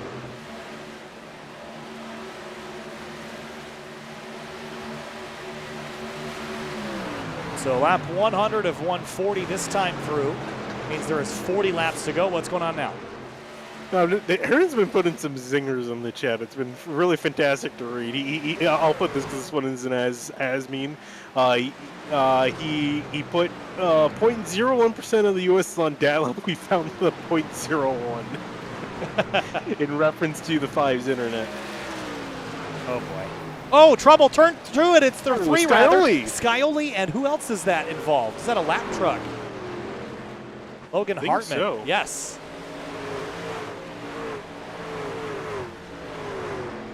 Logan Hartman tangling with a lead lap competitor. Scioli went to the inside in 3, and uh-oh. Just run into him? I can't really tell what happened there. Yeah, it looks like they both kind of slowly... One turned slightly left, one turned slightly right. Yeah. Both kind of found each other in the same part of racetrack. 51 getting significantly worse end of that. I bet they both disagree on what happened, though. Well, everyone disagrees with what's happening. I don't know if I agree with you on what happened, to be honest. Now he's got Weishart breathing down his neck for 2nd place. He's lucky he didn't even lose a spot in all of that. As we go back to Hallman and Swan, this is for 13th. Ooh, Swan. Whoa. And avoids Hallman bouncing off the wall, and they're going to trade spots again into 3. Throws it down in there, Finney. They were just playing chicken. Yeah, I really hope people aren't having a drink to the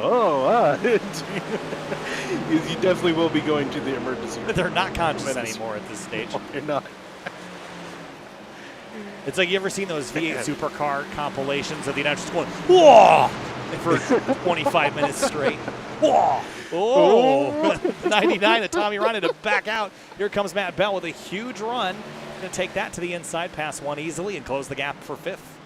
Oh, that was interesting. That was Colin Fern coming into pit lane there. Yeah. Note here, 35 to go. Yeah, I thought that these guys would be good to go to the end. They are. Not exactly sure what's up with that as we go back to 2nd. Scioli has it. Weishart wants it.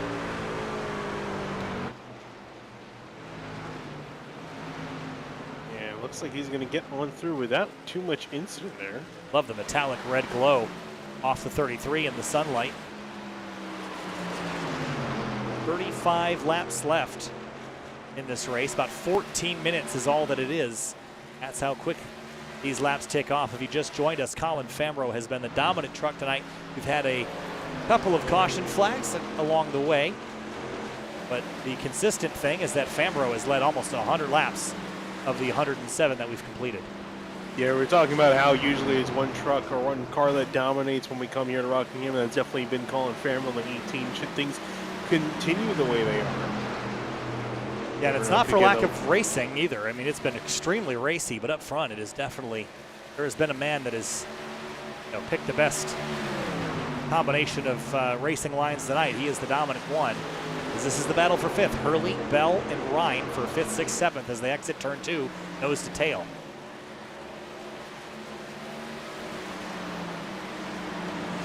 Garrett Grant and Hartz for 10th. Side by side for these two, as you saw, Hartz, he's been having a chaotic day as of late. Getting thrown back down the order after going sideways. Started on the front row. not gone quite as well as I'm sure he would have liked. Matt Bell and Hurley, they race door to door down the backstretch, truck bed to truck bed.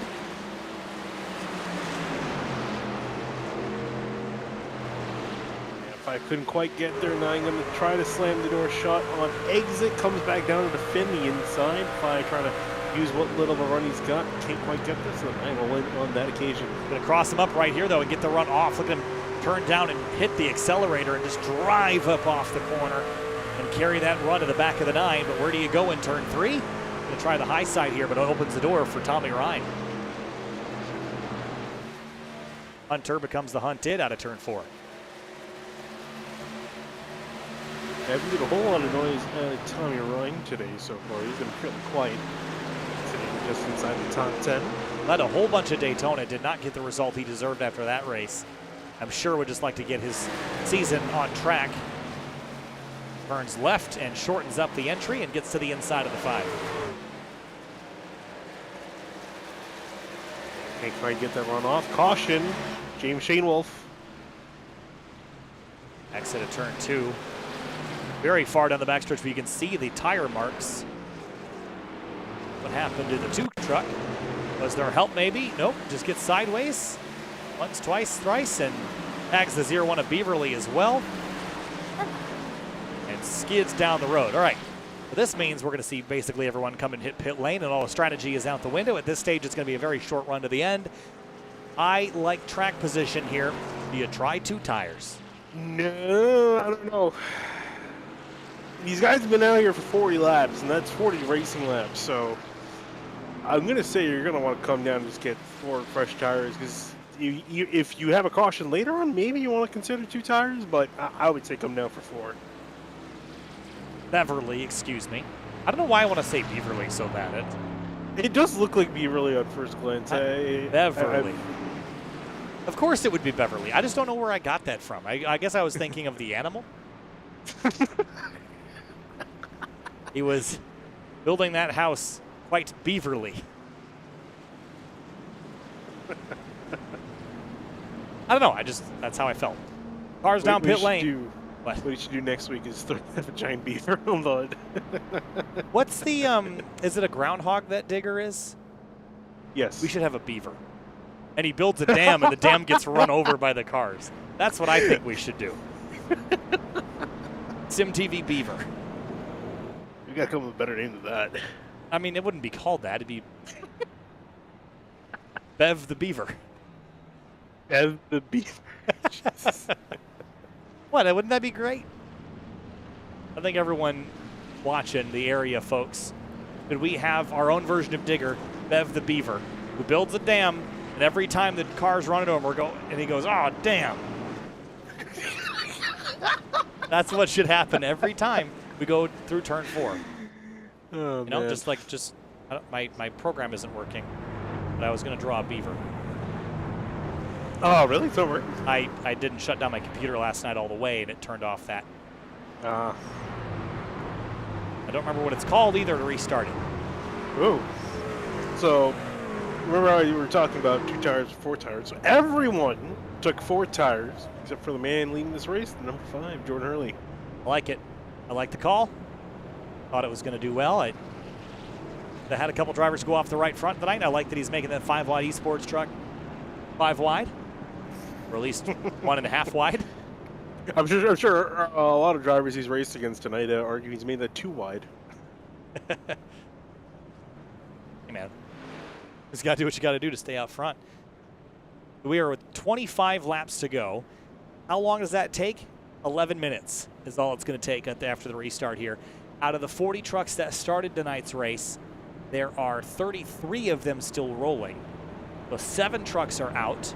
Those trucks are Logan Hartman, Justin Monsell, Kyle Seat, Cameron Hearn, Cody Cutler, Danny Ware, and Aaron Reed, who was the first driver out 107 laps to go.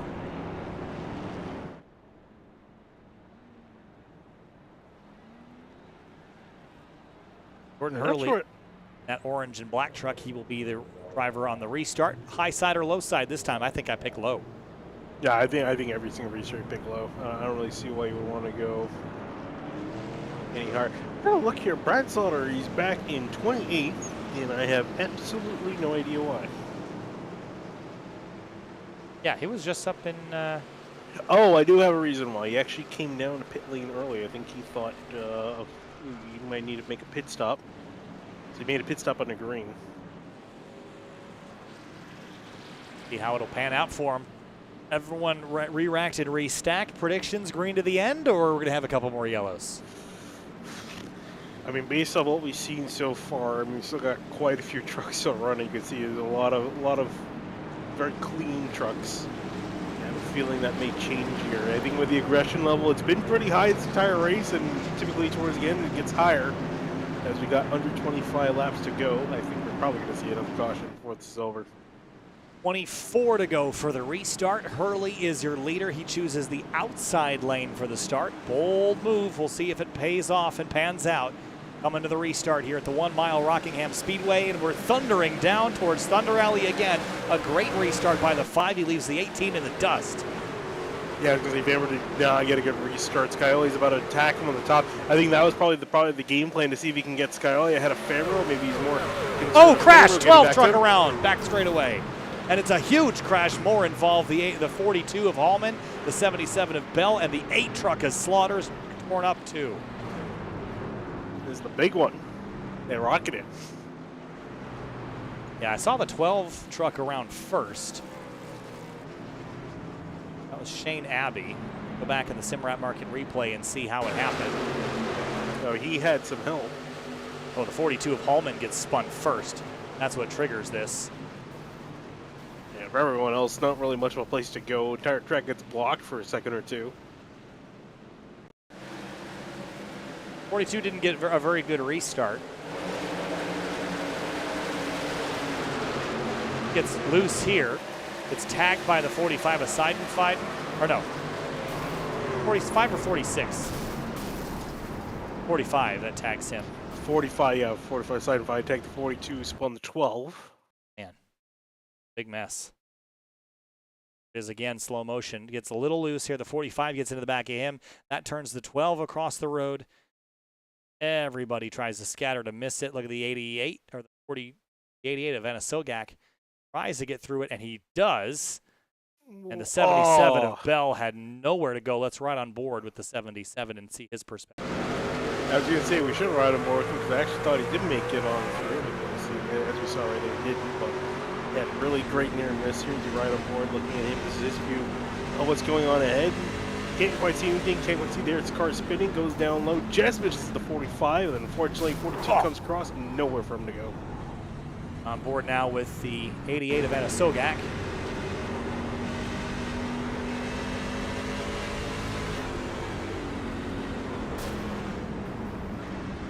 Did a really good job missing the second part of that wreck.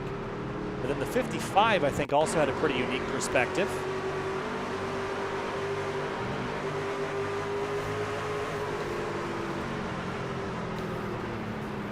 Did a good job getting woed up.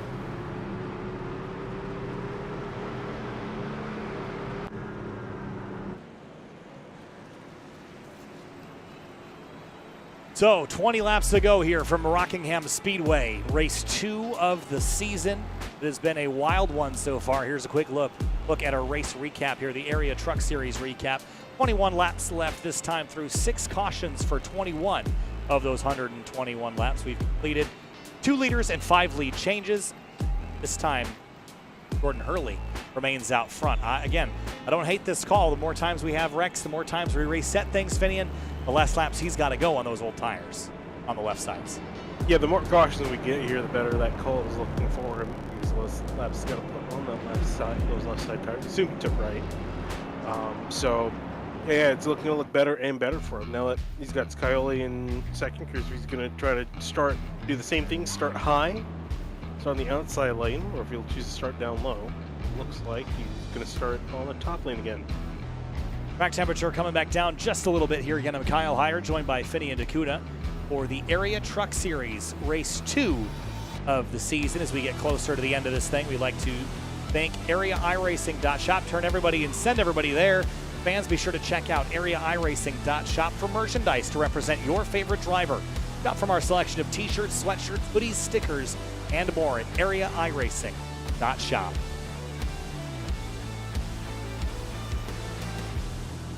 Gearing up for the restart here again.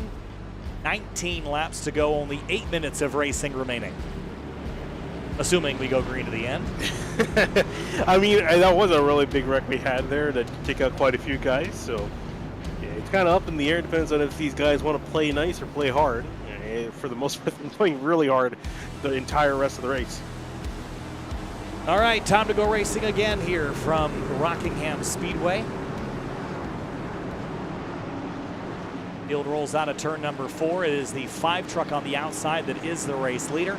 Gaioli on the inside, and look at the 5 take off again. He's gone. He has these restarts down to his science. He's been catching everyone else sleeping to the point where you can just take off into the corner and leave everyone else in his wake. Watch the exit at turn 2. It can get pretty chaotic. This time we make it through okay. Garrett Grant in the 46. Trouble. Oh, slate around off of turn 4. Caution out again. Oh, and more getting involved. Well, one more truck. Very back, the 24 of James Coey. Caution out again with 18 laps to go. Here's a look. Just got hit from Garrett Grant. Sends him around. Bounces off the wall. Then the 41 gets tagged. Watch the 24 here. Coey in the background here. Slams on the brakes. Does a loop to avoid it. Yeah, Beckner actually went down, flying down pit lane to avoid it. 41 truck and the 48 of Paul Irvin, they get kind of caught together as the wreck happens in front of them there. The 48 turns down the road, tags the 41. They keep it straight, albeit with some damage.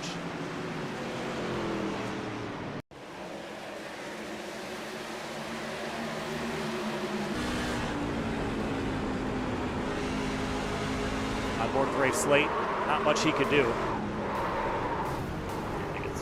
Oh, it's clobbered by the 12 at the end of that. I see Beckner making his way down pit lane. Bring out our 7th caution of the night. And a little displeasure there. Going from the 08 to the 46.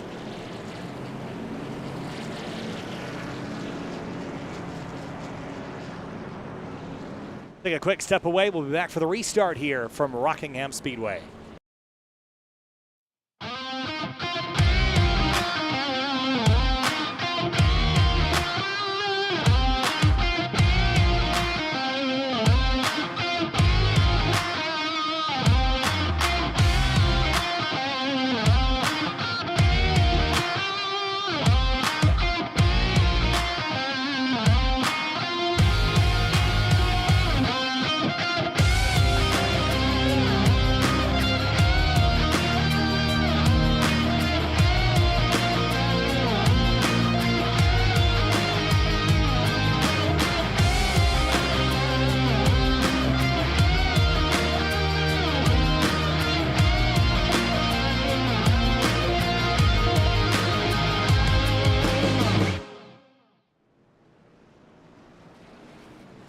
The second race of the season here for the Area Truck Series from Rockingham Speedway. Last week it was Daytona, where the number 3 truck went to victory lane. Right now it's the 5 out in front. Next week, though, something a little different. Finn, we head to Sonoma for our 3rd race of the season. Yeah, I can't wait to get down to the road courses. Unfortunately, you're not going to be there to cover that. Cover this particular race. It's going to be myself and I don't know who else is actually going to be. I will solve that problem later. But it'll be future road racing. problem. Yes, road racing next week. Sonoma on Monday and Tuesday. Mid-Ohio Sports Car Course, which I will be back for the Lodgebox Series. That will be on Thursday, October 20th. Upcoming on the schedules after that will be Iowa for all 3 series. That'll be Gateway for the Cup and Truck Series. Lodgebox will head to IRP on November 11th, and following that will be Atlanta for all 3 series, followed by Darlington, Bristol with the trucks heading to the dirt track, and Charlotte for all 3, New Hampshire, Pocono, and more coming up on the schedule. But the only road race for the Truck Series season is next week. Yeah, it's going to be interesting to see how those guys are going to take that. I don't think we've seen a truck race at Mid-Ohio. No trucks at Mid-Ohio. It'll be... I was going to say, never mind. No. actually, have we done? I think three wide did the trucks at the Sonoma Rallycross course as a points race. Yes, they did. Yes, that was a blast. I remember. That was super fun. I wish that would be a thing we could do more often. Do some Rallycross courses and things. I know it was a little silly, but it actually put on a pretty good show. What else is going to put on a pretty good show right here, right now? That's the Area Truck Series. Jordan Hurley on the outside lane. He is your race leader. This time through 14 laps to go from Rockingham. Green flag back in the air.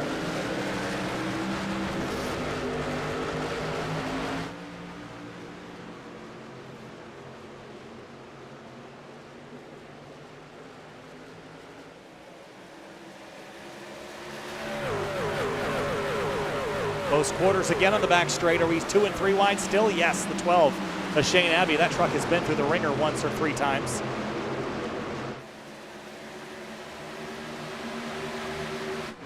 But up front, the 5 is hanging tough. Yeah, and we're trying to see if he can get away again. Haven't really seen anything that's Goyle and Weiser at the moment can do this. Weiser was able to work his way past Fandro on the restart. So the 33 up into third.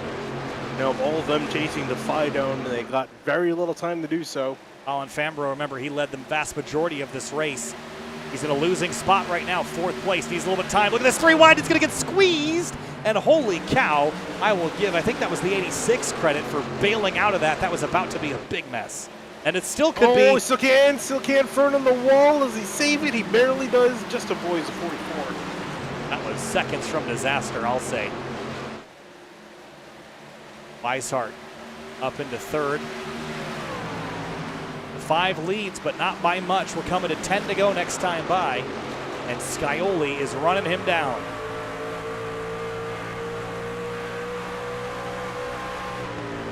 And now it's a matter, well, we always say catching's one thing, passing's another. Is 10 laps enough for Scioli to work on the back of the 5 to get around him? Because we saw earlier, this 5 truck, early on in the race, he wasn't willing to give him the spot. You can bet he's definitely not going to give him the spot with 10 to go. Longest 10 laps of Jordan Hurley's truck racing career, maybe the shortest for Scioli as they run. Look at the stack up, though, behind the 5. That's going to bring the 33 back into the mix, and Colin Fambro is licking his lips. He sees all 3 of these trucks battling, and he's back in it as well. Top 4 make it top 5 with Hearts all involved in this battle for the lead as we hit 9 laps to go now. Yeah, I'm sure he can't wait to pounce on the opportunity here. Speaking of the opportunity. Oh, he dives! Wow. Scully threw it down, then they're almost turned the 5. Getting on down, trying to get down there on the exit. He is sideways off the corner trying to make it work. Weiser looking up top, gets the door shut in front of him by Scioli. Look at Fambro turn down the racetrack. Scioli just absolutely threw the car into turn 1. And look out, the 18 and the 33 get together, and now Hearts is stacked up behind him. But this lead battle is far from over. 8 laps to go and ticking down very quickly.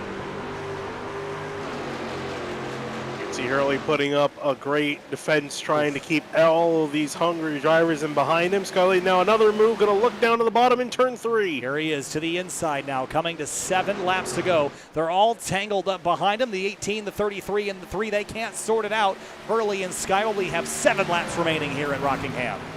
Will we see the bumper? Will we see it be used? We've usually seen Scully try to be a little bit cleaner. Tries not to use any physical contact, but we'll see how desperate he is going to be, because you bet that 5's going to make you push him out of the way. Well, the 18 is through into third. He's got 1 truck left to dispatch before he can focus on the leader. He gets a great run out of turn 4. Here comes Colin Fambro. He led the most laps. He needs to pass 2 more trucks in 6 laps to do it. That's a tall task, but he's here for it to the inside of the 7.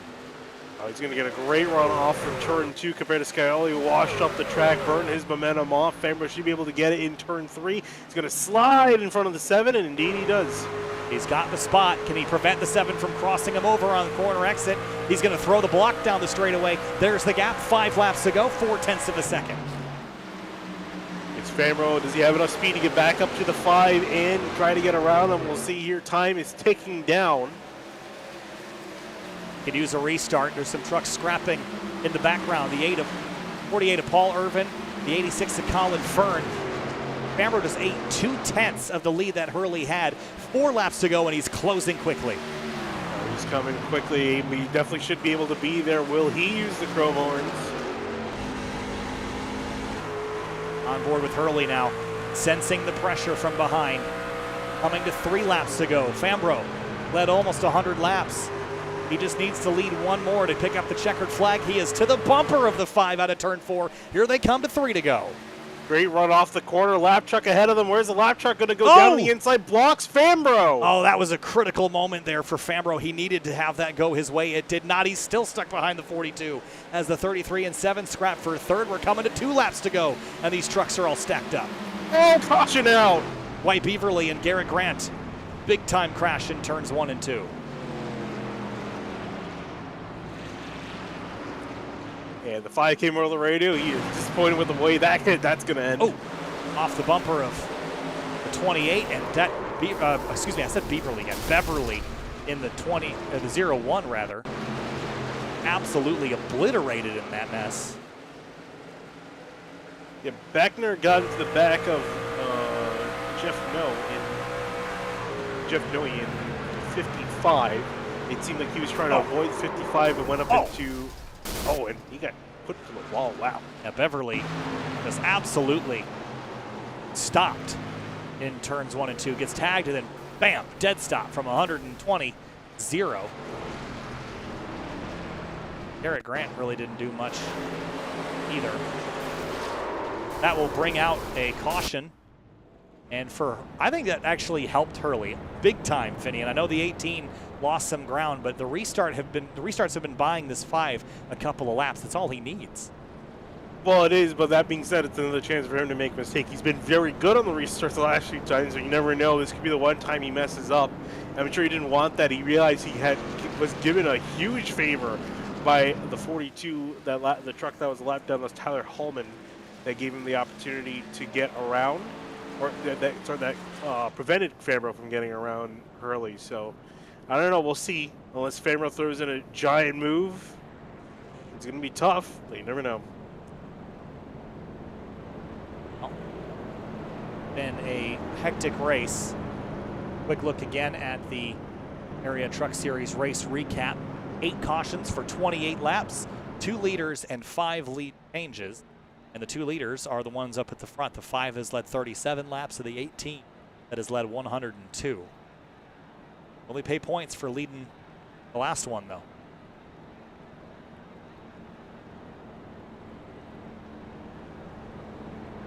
Well, who's going to be your pick? I take the 18. I think he's just been so dominant tonight.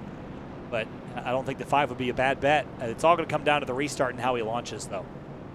And remember, there's a mechanic for this now in iRacing. So you can be a little ahead of the game. You have that choice. Yeah, I guess in that case I have to play devil's advocate and pick Hurley because he has it. It's definitely, like you mentioned, definitely not a bad pick. He's been nailing the restarts ever since he's been put in the lead. So it's definitely not hard to pick him. James Caiola, he would also be a good pick, but him having to get past 2 trucks with only 2 laps. And while the passing hasn't been possible, it's been very hard to do on the initial starts. I think Weishart's not in a bad spot, though, either. If Hurley chooses the outside like he's been doing, Weishart will line up behind the 5, and if he can carry a really good run at the exit at 2, he could theoretically clear the 18. So, again, this restart is really important. Everybody knows it in this top 4. Your winner is probably going to come from the front row, but I wouldn't count out those second-row drivers either. Really depends on how the first row gets going. If both drivers are able to launch well, if one launches better than the other. Carter Coop having a good night. Started towards the tail of the field up to nearly the top 10. And the 5 elects for the outside lane once again, perhaps no surprise.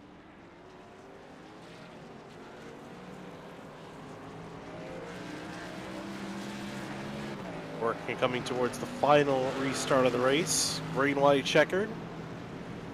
Next flag's going to end the race once we get the green, whether it's white or whether it's caution. Yeah, it's a short lap here, so it all, again, in terms of making it back to the checkers, if we get out of turn 2 clean, we're going to get back to the white clean, I'm pretty sure. But the chance for a crash in the exit at 2 is pretty high. That would save Hurley an instant crash in the middle of turn 2. That would serve him well. 2 laps, 2 miles. That's all Hurley has to do to hang on for the win in the 5-wide sports truck. Colin Fambro in the GoPro truck trying to lay back, trying to see what he can do on this restart. He needs to time this just right. Green flag and a good launch by the 5. Not a good one by the 33. Here comes the 7, giving a shove to the 18 with the help from the 3 into turn 1. Yeah, I was going to get turned off the end of the nose as everyone was pushing there. It was one of Fambro's better starts, but not quite the start that he needed. Down the back straightaway into turn 3. Couple trucks tagged together, and there's the crash that could save Hurley's day. The 86 spins. We stay green for now. Here comes the 5 truck out of turn number 4. They're battling for position for 4th. White flag. 1 lap to go, and Fambro is a couple truck lengths back. They're tangling in turn 1. Yeah, it's going to take one huge send for the 18. He's got one more chance to make a move. Down the back straightaway into turn 3. Behind him, a mess on the backstretch. Here comes Colin Fambro to the top spot. Can he do it? Hurley still has it out of turn number 4. Jordan Hurley on a late race restart takes the checkered flag and wins race 2 of the season here at Rockingham Speedway.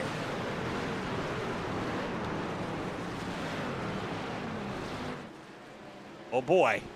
Yeah, oh boy indeed. That's going to be...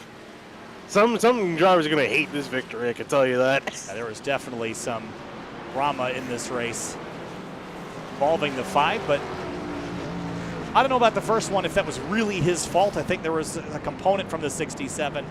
How the rest of the field is going to feel about it, that is up to them.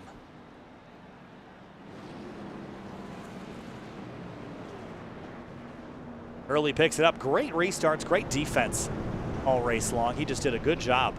It is hard to win, especially with the guy that led the most laps right behind him. Yeah, I was going to say that kind of puts an end to the kind of what we've seen for most of this race, is that we've seen guys just get out there and dominate. And the one man who did dominate was chasing down the leader towards the end and didn't take the checkered flag first. Now, I wanted to kind of see the accident on the restart here at the exit of turn 2. There was a couple trucks that kind of got caught up. It was the 86 of Colin Fern.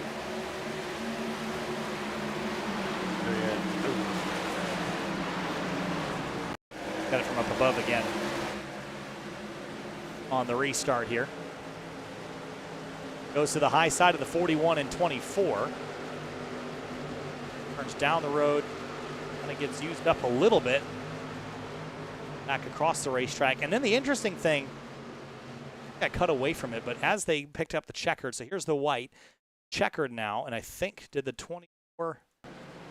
No, I thought that was related to something else. Anyway. Let's have a look at your race results. Jordan Hurley at the top. Colin Fambro, James Scioli, your top 3. At the field for Fambro, he put in the effort and raced the 5 clean. He had the opportunity to dump him, and he didn't. Yeah, no, I mean, really everyone inside the top 5, you can argue, probably deserved to win today. All of them have been up near the top at some point inside. Scarlett Wise Hart's running out your top 5. Ryan, Bell, Swan, Irvin, and Wilson. Irvin and Wilson's just sneaking in there. I haven't really seen a whole lot of them today, but just getting in there near the end. Ryan, Noe, and Sogak, Holmes, Coop rounding out the top part of the top 20, and then end of the top 20. Then Beckner, Bell, Cochran, Coey, and Kaneda. Beckner finishing 16th. He's going to be disappointed, especially with the amount of damage he had to his truck. Yeah, the Garrett Grant late race crash there. Rafe Slate, Dane Abbey had a tough night. Brad Slaughter Jr., of course, caught up in that crash. So did the 45 of Seidenfeld, and a big list of drivers out of this race from crash damage. Finian, there's a messy night from some of these drivers' perspectives. I'm sure there's some frustration, but that's just how these tracks go. Again, it races like a short track, and it proved that tonight. Yeah, and Aaron's still, I wouldn't say salty about this, salty about the man winning who won this race, but I'm sure he's just going to be wondering what could have been, especially because he knew he had a good truck underneath him, was going to walk out of here in 37th. Certainly. We've got our 3rd place finisher, James Scioli, standing by. Finished 3rd on the night in the number 7, James. A pretty strong run, but just shy of a chance for a victory. Take us through those last couple restarts. What'd you need to get up into the front there?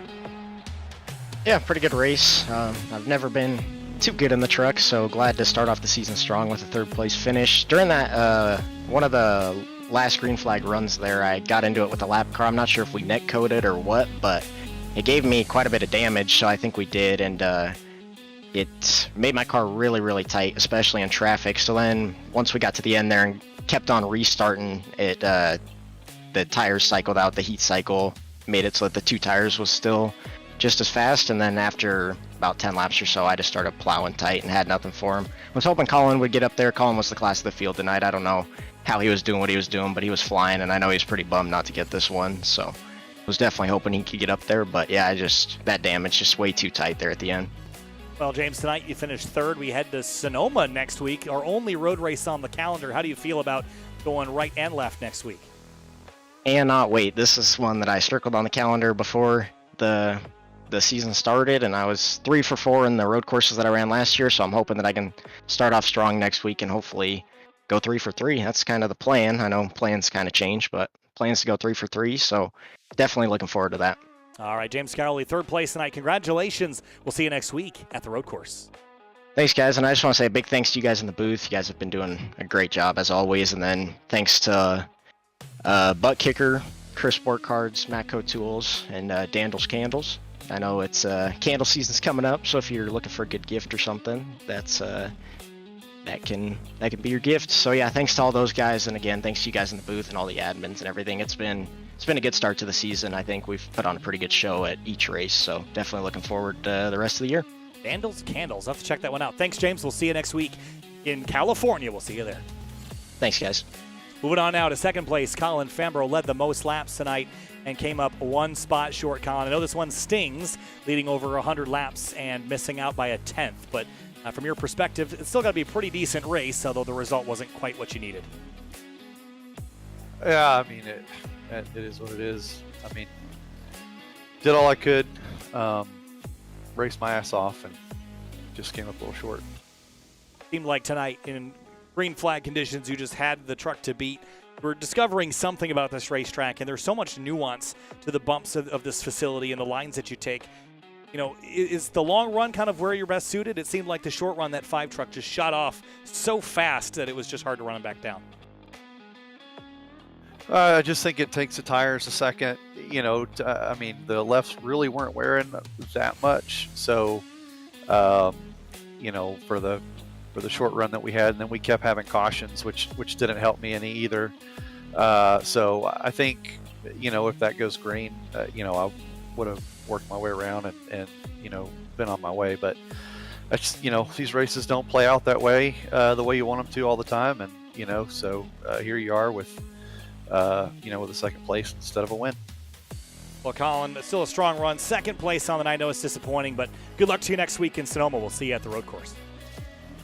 All right, Kyle, thank you. Moving on now to your race winner, Jordan Hurley, who gets it done. A strategy call. Right side tires for the number 5. Jordan, congratulations, first of all. A fantastic job playing defense there in those closing laps. Great restarts. Take us through those last couple moments. How nerve-wracking was that?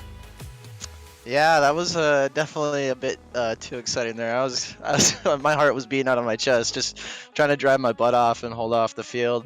I was really nervous with the 18, and I was glad I could get the 7 out in front of him by kind of taking the top there and trying to help him get out in front and having the 2 cars behind me battle. But yeah, that was intense, and I think that green-white checkered there at the end saved me and helped me get away on that restart. Otherwise, I don't know. I think the 18 might have got me at the end there. Well, it was a strong run, Jordan. As we look ahead on the schedule, this certainly puts you in position for the playoffs. But looking at the other tracks on the calendar, Sonoma, Iowa, Gateway, Atlanta, Darlington, Bristol, dirt, all sorts of variety. First of all, tell us about your road racing skills. You think you can repeat and follow up again next week? I guess we'll just have to see. Well, I'm guessing you don't feel very confident bursting out laughing over that, but no, not exactly, but we'll see what happens. All right, Jordan. Hey, congratulations. Enjoy this one. We'll see you at Sonoma in a week's time. Yep. Thank you. All right, Finney. Definitely not confident is Jordan Hurley about the chance at the road racing next week. But Rockingham put on a great show. This is a fun racetrack. No, it always usually puts on a fantastic show. Just the way the nature of the track, like we said, it's technically an intermediate, but drives very much like a short track. We saw a lot of these guys come out of here disappointed, angry, like a short track would. But some of these guys, especially Jordan, really very happy with his performance out of here, and really we'll just be moving on next week to the road course and see who's going to be coming up on top for that occasion. Next week will be Sonoma Raceway, our 3rd race of the season. As for the other series, the Lodge Box Series, the Area Lodge Box Series, they head to Rockingham on Thursday, so don't miss that. Of course, next week, road racing in the Cup Series, Truck Series, and the Lodge Box Series. Sonoma Monday, Tuesday, and Mid-Ohio Sports Car Course on Thursday. Then following week, it'll be Iowa for all 3 series. That's where you can catch all the action. We'll see you next week, just north of San Francisco and Sonoma Raceway. Sears Point, we'll see you there.